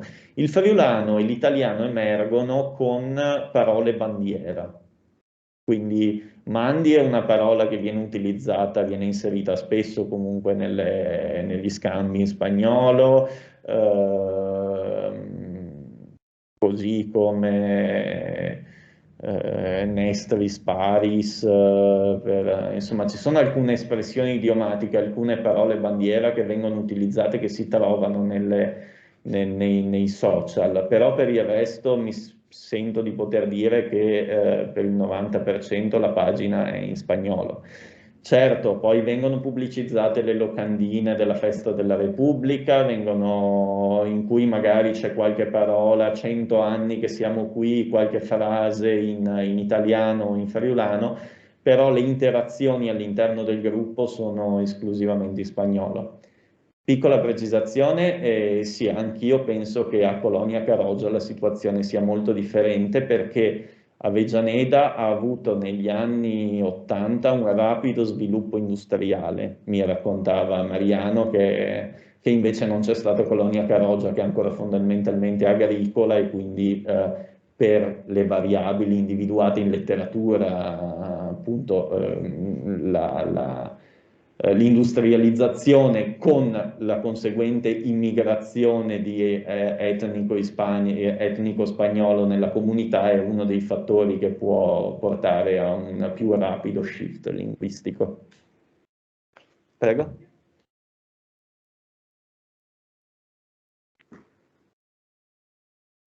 Grazie, mi sono persa forse all'inizio un'informazione chiave, cioè come sono stati raccolti i dati. Questo questionario è stato spedito via mail, è stato ricevuto via mail, sei stato lì presente fisicamente come osservatore diretto di quella che definisci la comunità. Questa è una cosa che volevo chiedere. Poi volevo fare una riflessione su quello che riguarda il modello di Fishman. Il modello di Fishman va preso un po' con le pinze, perché Fishman è un ebreo americano, la cultura ebraica fa della lingua ebraica il centro assoluto della loro identità culturale, a partire dalla quale tutto poi si misura. In realtà è stato dimostrato ampiamente anche sugli studi sulle minoranze linguistiche in Italia, sulle minoranze alloglotte, sulle minoranze altrove nel mondo, i gruppi immigrati, che io non definisco comunità, attenzione, ma gruppi immigrati, che in realtà la lingua non è sempre al centro dell'identità, perché ci sono tante altre forme di aggregazione culturale che si fondano su modelli culturali di riferimento che sono anche più forti della lingua stesso, e difatti molte delle nostre minoranze italiane si stanno aggregando e si sono aggregate storicamente parlando su altro, non necessariamente sulla lingua. Quindi ecco, guarderei la lingua a questo potrebbe dare una risposta del perché, diciamo così, l'italiano e il friulano sono recessivi rispetto allo spagnolo, però ci sono evidentemente in quest'area altre forme di aggregazione culturale che sono forti e che rappresentano la friulanità. E questa era la prima osservazione. La seconda osservazione riguarda proprio il concetto di comunità.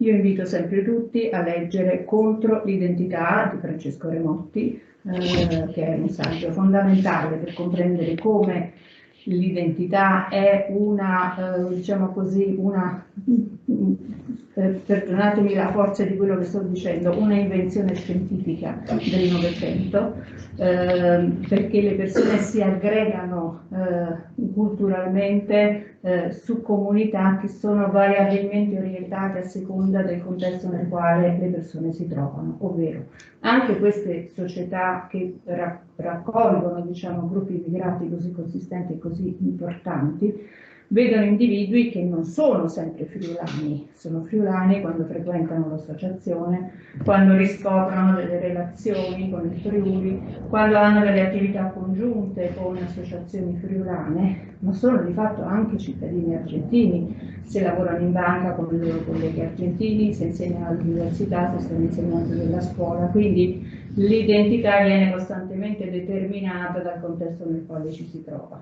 Allora partiamo da questo, no? Siccome siamo studiosi degli anni 2000, scalziamo un po' questo concetto di fissità dell'identità della persona, perché poi è importante perché ci dà delle informazioni chiave per capire come linguisticamente le persone si comportano.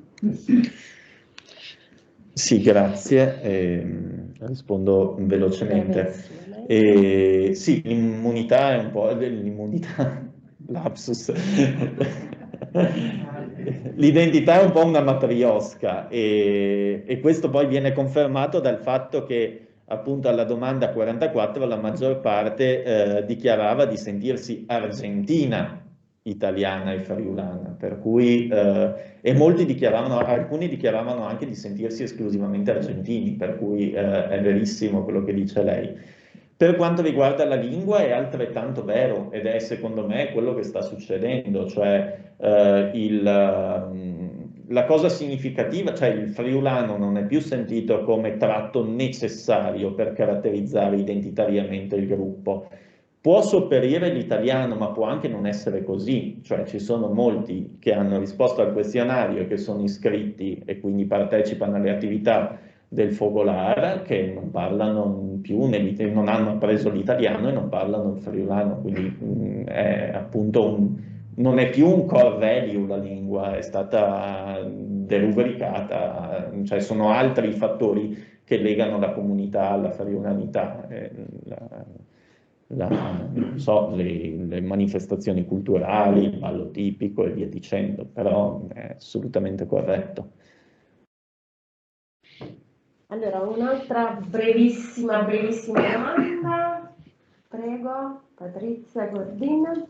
Mi tocca scegliere perché ne avevo qua. No. Vabbè, allora, lasciamo per dopo separatamente le altre, ma molto marginalmente il questionario voi l'avete distribuito bilingue? Ah sì, dimenticavo, il questionario l'abbiamo inviato l'abbiamo creato con Google Form e l'abbiamo inviato a Mariano De Anna, che poi l'ha girato nella main list del centro friulano. L'abbiamo mandato bilingue, sì, quindi prima in spagnolo e poi in italiano, cioè con le domande sia in spagnolo sia in italiano e le risposte sia in spagnolo sia in italiano. Un test interessante che confermerebbe comunque i dati che avete raccolto sarebbe quello di far scegliere se volevano la versione italiana o volevano la versione spagnola. Lì c'è subito, come dire, sì. Chi non sa che Sì. noi abbiamo mandato un questionario alle scuole dove imparano l'italiano e la totalità degli studenti ha scelto la versione in inglese. Già, questa è subito, no? Un'evidenza. Certo. Posso un chiarimento? Sì. Un chiarimento. Se non ho capito male, l'88%, una cifra simile, avrebbe desiderio di conoscere meglio il friulano? Di incrementare la conoscenza Però, della lingua friulana o di rispetto alla impararla. domanda, nella scuola vorreste che fosse insegnate entrambe le lingue? Rispondono di no. No. Non è una contraddizione? È una contraddizione secondo me, però lì posso... Sì, brevissimamente. Molto velocemente, secondo me nella scuola l'italiano è una lingua che è percepita come più rilevante anche da un punto di vista di prestigio e quindi è logico che nella scuola pubblica secondo me dicono no, preferisco l'italiano al friulano. Quello che è significativo secondo me è che quella domanda rende chiaro come non c'è una contrapposizione tra le due, cioè, e poi secondo me nei corsi privati chiunque ti direbbe sì, se ci fossero 2 ore la sera di friulano allora le frequenterei volentieri, fermo restando che però reputano anche loro più di prestigio e più spendibile l'italiano. Questa è la mia interpretazione poi. Benissimo, grazie, ringraziamo ancora Francesco Zuin. Grazie a voi. Buongiorno, posso parlare? Mariano! Complimenti Francesco per il lavoro, un grande lavoro, senza dubbio. Grazie. Grazie a te, senza di te sarebbe stato impossibile, quindi il merito va a te soprattutto. Grazie a Raffaele, grazie Francesco per pensare a noi, per pensare nel Focolare, nel centro friulano di Avellaneda e nella città di Avellaneda. Penso che lavorare insieme possiamo conseguire grandi risultati, senza dubbio. Assolutamente. Noi dal centro del friulano facciamo quasi lo impossibile per mantenere la cultura e la tradizione friulani. Con molte attività uno lavora con il cuore qui. Una cosa strana per spiegare con parole, perché uno ha un sentimento che non si può spiegare, perché è una patria, una terra molto lontana da noi e molti di noi non conosciamo la terra del Friuli. Ma abbiamo un sentimento strano perché è come che nos chiama quella terra. E penso che la borsa di studio Valori è molto importante per i giovani per poter riconoscere la sua storia, poter riconnettare con la terra. E oggi in giorno viaggiare è molto difficile e penso che questa possibilità per il giovane è molto importante, non solamente per viaggiare e conoscere la terra, sino anche per studiare nell'Università di Udine, dove si impara la cultura e la tradizione friulana. Grazie Mariano per l'intervento. Grazie Mariano, un saluto da tutti noi a te, auguri per il tuo ruolo nuovo di presidente dell'associazione ad Avellaneda. Speriamo quest'anno di poter riprendere il corso Valori Identitari dopo questi 2 anni di sospensione, quindi ti do un'anticipazione. L'auspicio è di riprendere a giugno nuovamente il corso, per cui avremo modo di contattarvi. Quindi io comunque ti ringrazio molto per il lavoro che hai fatto per l'Università di Udine, ti sono molto grata e speriamo di poter continuare con queste ricerche per così, valutare ancora meglio la cultura e la lingua friulana in questi territori, grazie appunto al tuo supporto, che ne siamo molto grati. Grazie mille, siamo molto fortunati. Bene, allora grazie Mariano di tutto, saluta Avellaneda e a presto. Mandi, ciao. Ciao Mandi. Bene. Benissimo, allora ancora un grazie a Francesco Zuin e a questo punto chiudiamo con uno dei padroni di casa, con il professor Vincenzo Riones, che ci darà una serie di dati, appunto risponderà alla domanda: quanti sono gli italiani nel mondo? Mi fa molto piacere, molto piacere dare la parola intanto io per la relazione conclusiva di questo convegno. Vincenzo sa che mio nonno era a capostazione che fermò il treno dei re, quindi mezz'ora a disposizione. Prego Vincenzo. Grazie, cercherò di andare a marce forzate perché ci saranno poi gli atti in cui questo mio tentativo di dare i numeri si concretizzerà in una visione complessiva che cerca di ricondurre a unità le esperienze, le progettualità, gli aspetti di comunità che sono emersi durante il convegno. Comunità ognuna apparentemente separata dall'altra, ma che formano una visione coesa di una italianità diffusa nel mondo ad ampio spettro. E c'è uno strumento, un portale ormai molto noto a tutti voi, Ethnologue, che si sforza annualmente di aggiornarci, di attualizzare le cifre circa la composizione linguistica a livello planetario, con un ranking che riguarda sia i parlanti nativi sia i parlanti lingua seconda, e con altri profili tipologici, areali e sociolinguistici che è interessante valutare per giudicarne come linguisti l'attendibilità. In breve leggo qualcosa e poi scorreremo i dati perché il tempo stringe. Il Summer Institute of Linguistics, con sede a Dallas, è l'organizzazione non governativa che fin dai primi anni 50, una organizzazione di confessione cristiana evangelica che aveva l'obiettivo principale di studiare e documentare le lingue, di tradurre la Bibbia in queste lingue, quindi l'impulso originario è un impulso, come dire, umanitario, di religioso, di quantificare a scopo di diffusione del messaggio evangelico.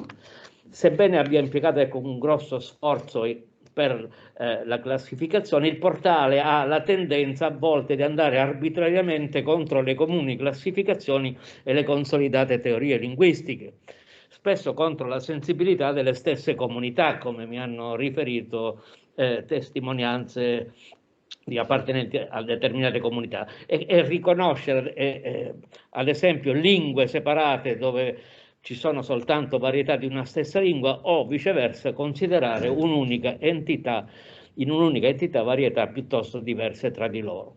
Ma al di là di queste imperfezioni, il giudizio che possiamo dare è un giudizio benevolo. Leggo quanto diceva De Mauro in uno dei suoi ultimi interventi, le assise europee del plurilinguismo che si tenne a Roma nel 2012, in cui dice: amo leggere questo testo perché dà anche l'inquadramento meglio di quanto lo possa fare io. Ormai da alcuni decenni, dice De Mauro, disponiamo di un repertorio accurato che ci dice per ogni paese quante lingue diverse, quanti sistemi linguistici. Questo repertorio, prodotto dai primi anni 50, aggiornato, continuamente disponibile, viene spesso criticato per le inesattezze anche bizzarre in certi casi. Però a questo punto osserva il principio con cui opera Ethnologue è il principio wiki, per così dire, ante litteram. Chi ha correzioni da proporre le proponga e verranno accettate. Quindi è colpa di noi linguisti italiani se per esempio in Ethnologue, nella parte dedicata all'Italia, fra le 36-37 lingue che vengono prese in considerazione figurano idiomi come un inesistente calabro-napoletano, che a noi fa ridere se c'è un calabrese o due calabresi o un napoletano. Però nessuno di noi ha preso, dice De Mauro, la penna in mano per dire: state attenti, correggete questa svista. Quindi ecco, il senso della testimonianza che noi possiamo dare da linguisti è di adoperarci per rettificare, validare e in un certo senso anche attualizzare i dati. L'informazione che più colpisce e può attirare l'attenzione del grande pubblico, l'attenzione forse epidermica, è il numero complessivo delle lingue. Stando ai dati resi disponibili, il numero delle lingue stimato dalla 24esima edizione uscita il 23 febbraio del 2021 è di 7.139, quindi la prima risposta sul numero delle lingue è questa, 7.139, che su una popolazione mondiale calcolata in quella stessa fase di 7 miliardi 834 milioni, oggi sono 8 miliardi, nel giro di pochi mesi siamo arrivati a 8 miliardi, quindi c'è un valore mediano stimato da Silvia Dal Negro in una relazione degli atti della Società di Glottologia di 7.000 parlanti per lingua. I dati citati sono da prendere con tutte le cautele del caso, tuttavia resta l'unica fonte. Ma vediamo ora velocemente il ranking delle lingue a proposito dei parlanti. Ecco, la prima proposta numerica è considerare, attenzione, queste sono estrapolazioni che sono faticosamente riuscito a elaborare attraverso la comparazione di diversi estratti, perché come dirò a partire dal 2019 i dati sono coperti. È necessario cioè acquistare, come ho detto anche ai colleghi, un pacchetto a costi abbastanza salati per poter avere il dato dalla fonte diretta. Quindi sono dovuto ricorrere alla comparazione di tutte le estrapolazioni Wikipedia nelle diverse lingue del mondo. Quindi ho fatto una sintesi di cui mi assumo la responsabilità, che ci permette di collocare l'italiano nella 23ª posizione. Adesso non vorrei dare la percezione di un trionfalismo o di uno spettacolarismo di tipo ministeriale, ma si tratta di valutare alcune diciamo, stranezze in velocità. Dubito che l'arabo, mi sono consultato con i semitisti e con gli specialisti di semitico, parlare di arabo egiziano, considerarlo lingua, quando a scuola non è oggetto dell'insegnamento scolastico, mi lascia i miei dubbi. Ma se siamo 22esimo o 23esimo, poco importa. Questa è la collocazione per l'italiano lingua prima. Passiamo rapidamente all'italiano lingua seconda, anche qui un'estrapolazione che ho faticosamente messo insieme che fa capire rapidamente che l'incremento, ecco il dato interessante comparativamente, che l'incremento tra L1 e parlanti totali è modesto per l'italiano. A differenza di altre lingue, come potete facilmente immaginare, che evolvono considerevolmente in modo esponenziale nel passare da L1 a L2, data la loro capacità di lingua veicolare internazionale e sovranazionale, noi avremo un differenziale di soltanto di 3.200.000 soggetti rispetto al dato della popolazione nativa. Quindi questo cosa significa? Che nel mercato globale delle lingue, nella spendibilità internazionale, nel posizionamento, ecco, restiamo in una posizione di stallo, almeno così veniamo fotografati. Se poi sia così, cercherò rapidamente di temperare questo dato che ci potrebbe anche, come dire, condizionare negativamente nella valutazione. Questa è la posizione di L2. Non si limita a questo Ethnologue, perché fornisce nel tempo, ha migliorato il dato. Non ci sono solo numeri. Devo sorvolare su alcuni approcci nuovi che, a partire soprattutto dalla edizione del 2015, c'è un volenteroso tentativo di misurare lo status delle lingue.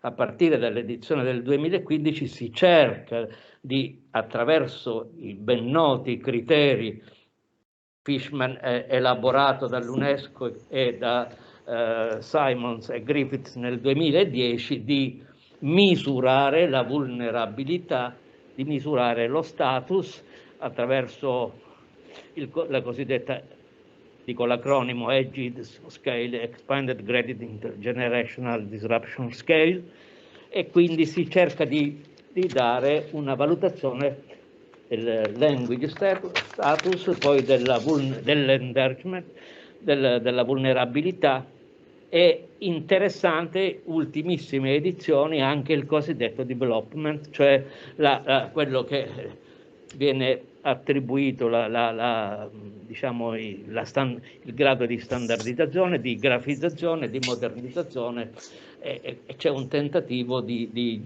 motivare le posizioni, di collocare meglio le posizioni delle singole lingue. Quindi c'è un passo in avanti, e qui potremmo intervenire segnalando che anche nella storia scientifica del problema non vengono citate le fonti che hanno concorso a determinare questi criteri. Si ignora Kloss, si ignora Muliacic, vengono considerati soltanto dei sociolinguisti di scuola americana, ma tant'è, ecco, qui dobbiamo cospargerci il capo di polvere ed eventualmente, non dico renderci disponibili, ma dare un nostro apporto critico a questi strumenti. Allora mi sono detto, cosa possiamo fare? Cerchiamo di migliorare i dati se possibile, mi propongo infatti dopo questo convegno di scrivere a Ethnologue, non so se farò in tempo a fornire questi dati per l'edizione che dovrebbe uscire nel marzo 2022, ne dubito, però perlomeno cerchiamo di vedere esattamente l'universo, di dare dati omogenei nel tempo. La popolazione residente, l'ultima classificata è questa, poi per capire qual è il differenziale cominciamo per la L1, poi aggiungiamo il dato dell'anagrafe sempre più imponente degli iscritti AIRE, tutti voi conoscete che vi misurate con queste tematiche, questa anagrafe degli italiani residenti all'estero, attenzione che non comprende necessariamente gli expat, perché non è detto che gli expat si dichiarino come tali, possono restare apparentemente cittadini italiani. Ecco, qui abbiamo un dato numerico che si va ad aggiungere a quello dei residenti, qui una tabella illeggibile che tra l'altro ci fornisce un dato molto interessante, poi la diffonderò. Ci sono località in Italia in cui gli iscritti all'AIRE superano la popolazione residente. Questo è ovvio, sono fatti di emigrazione radicale, il record è di Licata e di Palma di Montechiaro in Sicilia, che hanno un numero di iscritti all'AIRE del 56% rispetto alla popolazione residente. Immigrazione storica ben nota. Quindi, se possibile, con il differenziale del complesso delle stime dei parlanti L1 aggiungiamo l'altro dato dei paesi in cui in qualche modo la lingua italiana ha una sua diciamo così, ufficialità, una riconoscibilità, codificazione a livello di censimento o di statistiche credibili. A quei dati numerici possiamo aggiungere i 653.455 che ci risultano soprattutto dalla Svizzera, in misura minore dalla Croazia, Slovenia, San Marino, Città del Vaticano, eccetera. Sì. Uno deve aver lasciato aperto il microfono. Scusate, chi è connesso online, se potesse gentilmente spegnere i microfoni. Grazie. Grande velocità. Ecco, qui entriamo ora nell'altro differenziale. Ho fornito perciò in qualche modo i dati che consentono di perfezionare il differenziale della L1 e portarlo, ho saltato questo passaggio, a 65.341.000, per cui da 64,8 possiamo dire che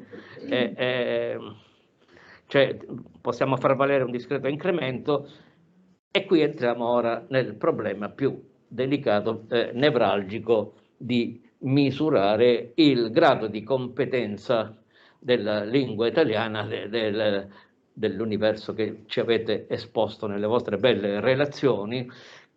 Che cosa possiamo dire? È chiaro che da queste appartenenze che sono state elaborate attraverso indagini del rapporto italiano del mondo della Fondazione Migrantes, l'ultimo elemento emerge dal 2010, qui c'è una fonte ben precisa. Qui ho scritto giorni fa del Finalicata dell'Associazione Migrantes per vedere se ci siano dati nuovi, sono questi, ma attenzione, arrivate anche voi alla conclusione che l'origine non significa assolutamente, lo hanno dimostrato le relazioni che si sono succedute in questi 2 giorni. Certamente non possiamo dire che questi 79 milioni siano italofoni. Potrebbero avere un'affezione verso l'Italia, possono avere una competenza residuale, e quindi qui io non posso certamente dire a Ethnologue: senti, aumentami dai 68 milioni, aggiungimi questi. Come possiamo noi appunto cercare di misurare questa competenza? Qui potrebbero soccorrerci le iscrizioni ai corsi impartiti cioè l'apprendimento, perché un apprendimento ovviamente concluso da un titolo. Su questo Ethnologue non ha nessun dato. Potremmo in teoria, ma lo chiedo a Massimo Bedovelli, far valere i dati. A volte trionfalistici del Ministero degli Esteri, che calcola 2.135.000 iscritti ai corsi di lingua italiana impartiti a vario titolo dalla Dante Alighieri, da benemerite istituzioni, dall'Istituto Italiano di Cultura e così via, però è un dato che non mi sento di far mio, quindi resta, ecco, questa valutazione di una diffusa competenza e conoscenza dell'italiano, ma difficilmente misurabile. Per andare poi alla concezione, diciamo, visionaria dell'italicità espressa da Bassetti, che immagina, come molti di voi sanno, che esiste nel mondo un universo di oltre 200 milioni di soggetti che in qualche modo hanno confidenza con la cultura, la lingua italiana a livello talvolta superficiale, con un interesse verso le sue diverse manifestazioni della lingua cultura. Quindi non ho molto tempo per andare oltre, qui vi dimostro come questi profili siano non facilmente accessibili, c'è un blocco e ci chiedono una ci portano una simpatica richiesta di subscription. Quando vogliamo entrare più nel merito di un singolo idioma, di avere e conoscere tutte le sue caratteristiche come siano state stimate, ecco, stessa cosa per l'aspetto linguistico, e quindi ci sono delle promettenti considerazioni sui diversi profili di approccio alla conoscenza di una lingua, per i quali invece interviene questo blocco che noi dovremmo cercare di superare, questo piano di contribuzione. E io mi propongo di scrivere tutti i dati di cui sono in possesso, perché fanno capire nella presentazione del portale che una collaborazione su alcuni dati potrebbe aprire la gratuità dell'accesso. Allora l'invito finale, salto diverse conclusioni e valutazioni, è che si possa dare da parte nostra una testimonianza di critica sotto il profilo sia dei criteri sociolinguistici, talvolta primitivi, usati da questo repertorio.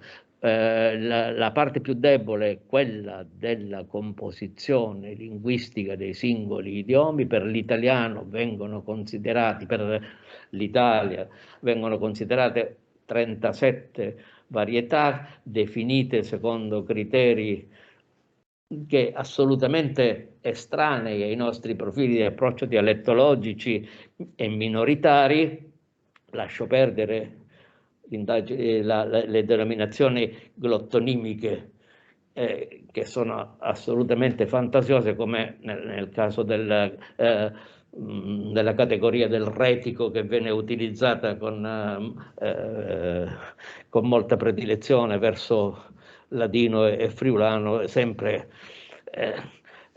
tornando sull'idea addirittura del reto romanzo, reto italico, che fa parte certo di un certo tipo di tradizione, ma diciamo abbastanza attardata. Ecco, quindi non mi fermo qui, ho dato pochi numeri. Il nostro impegno, a mio avviso, è quello di incidere con la costruzione di un osservatorio permanente che richiede la collaborazione di tutte le competenze che si possono spendere in questo campo, per ristabilire almeno una equilibrata valutazione dei fatti. Grazie. Grazie davvero. Tu hai dato molti numeri molto importanti. Apro il dibattito, però permettetemi soltanto un commento numerico. Allora, se non ricordo male, nel 2000, quando facevamo appunto Italiano 2000 con De Mauro, Etnologo ci aveva messo al 21° posto come numero di ora siamo peggiorati, allora ora siamo sai, questo però al di là delle cifre, attenzione, perché conosciamo l'indice di denatalità che contraddistingue il nostro paese, e però non tiene conto poi di fatto dei processi di italianizzazione e quant'altro. Però utilizzando l'indice di Greenberg di diversità linguistica ci metteva al primo posto in Europa per questo indice, quindi vanno viste più le tendenze che i dati effettivi. Questi dati vanno contro quella retorica istituzionale dell'italiano quarta, seconda lingua, che sappiamo benissimo quanto abbia fatto male all'italiano, e vanno contro quella retorica dell'italiano lingua di cultura, Io, guardate, una delle definizioni migliori di italiano lingua e di cultura la vedo soltanto nel 2019, quella di Riccardo Campa.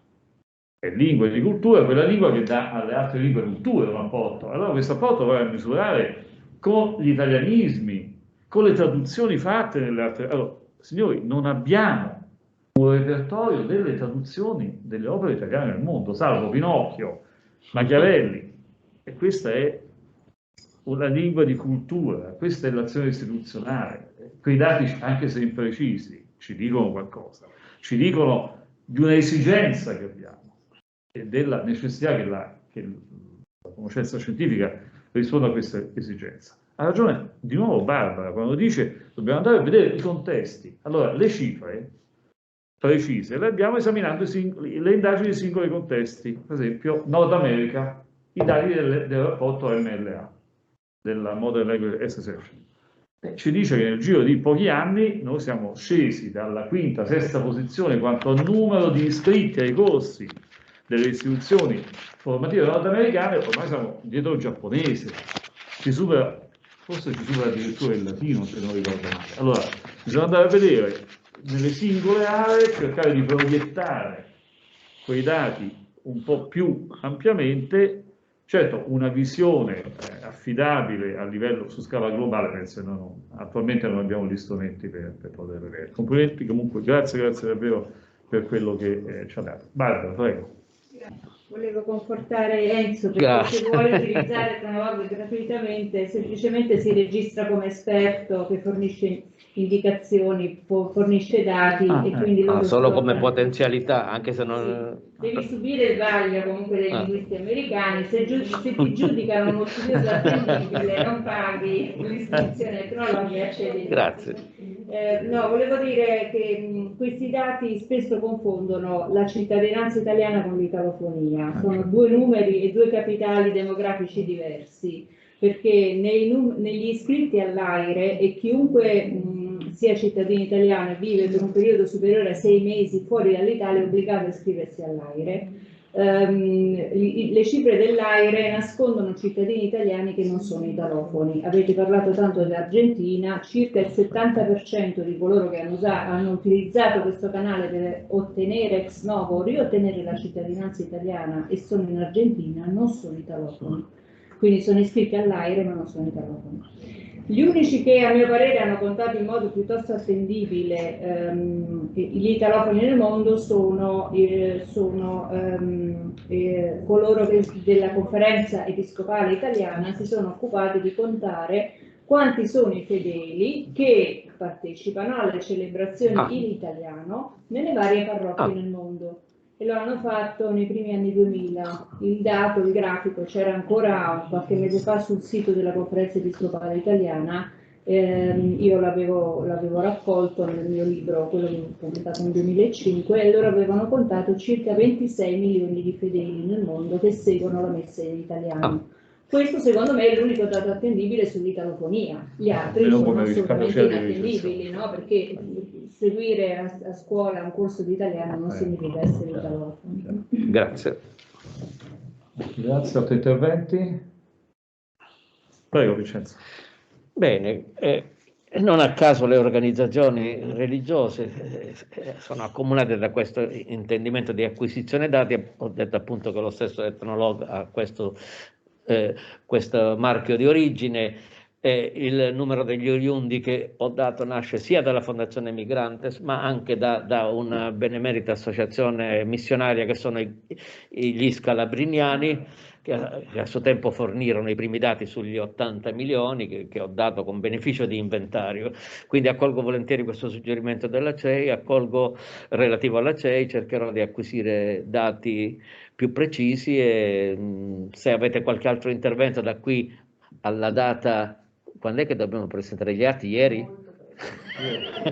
Se vuoi dirci qualcosa, cara Raffaella, su queste gradevolissime scadenze e chiudere.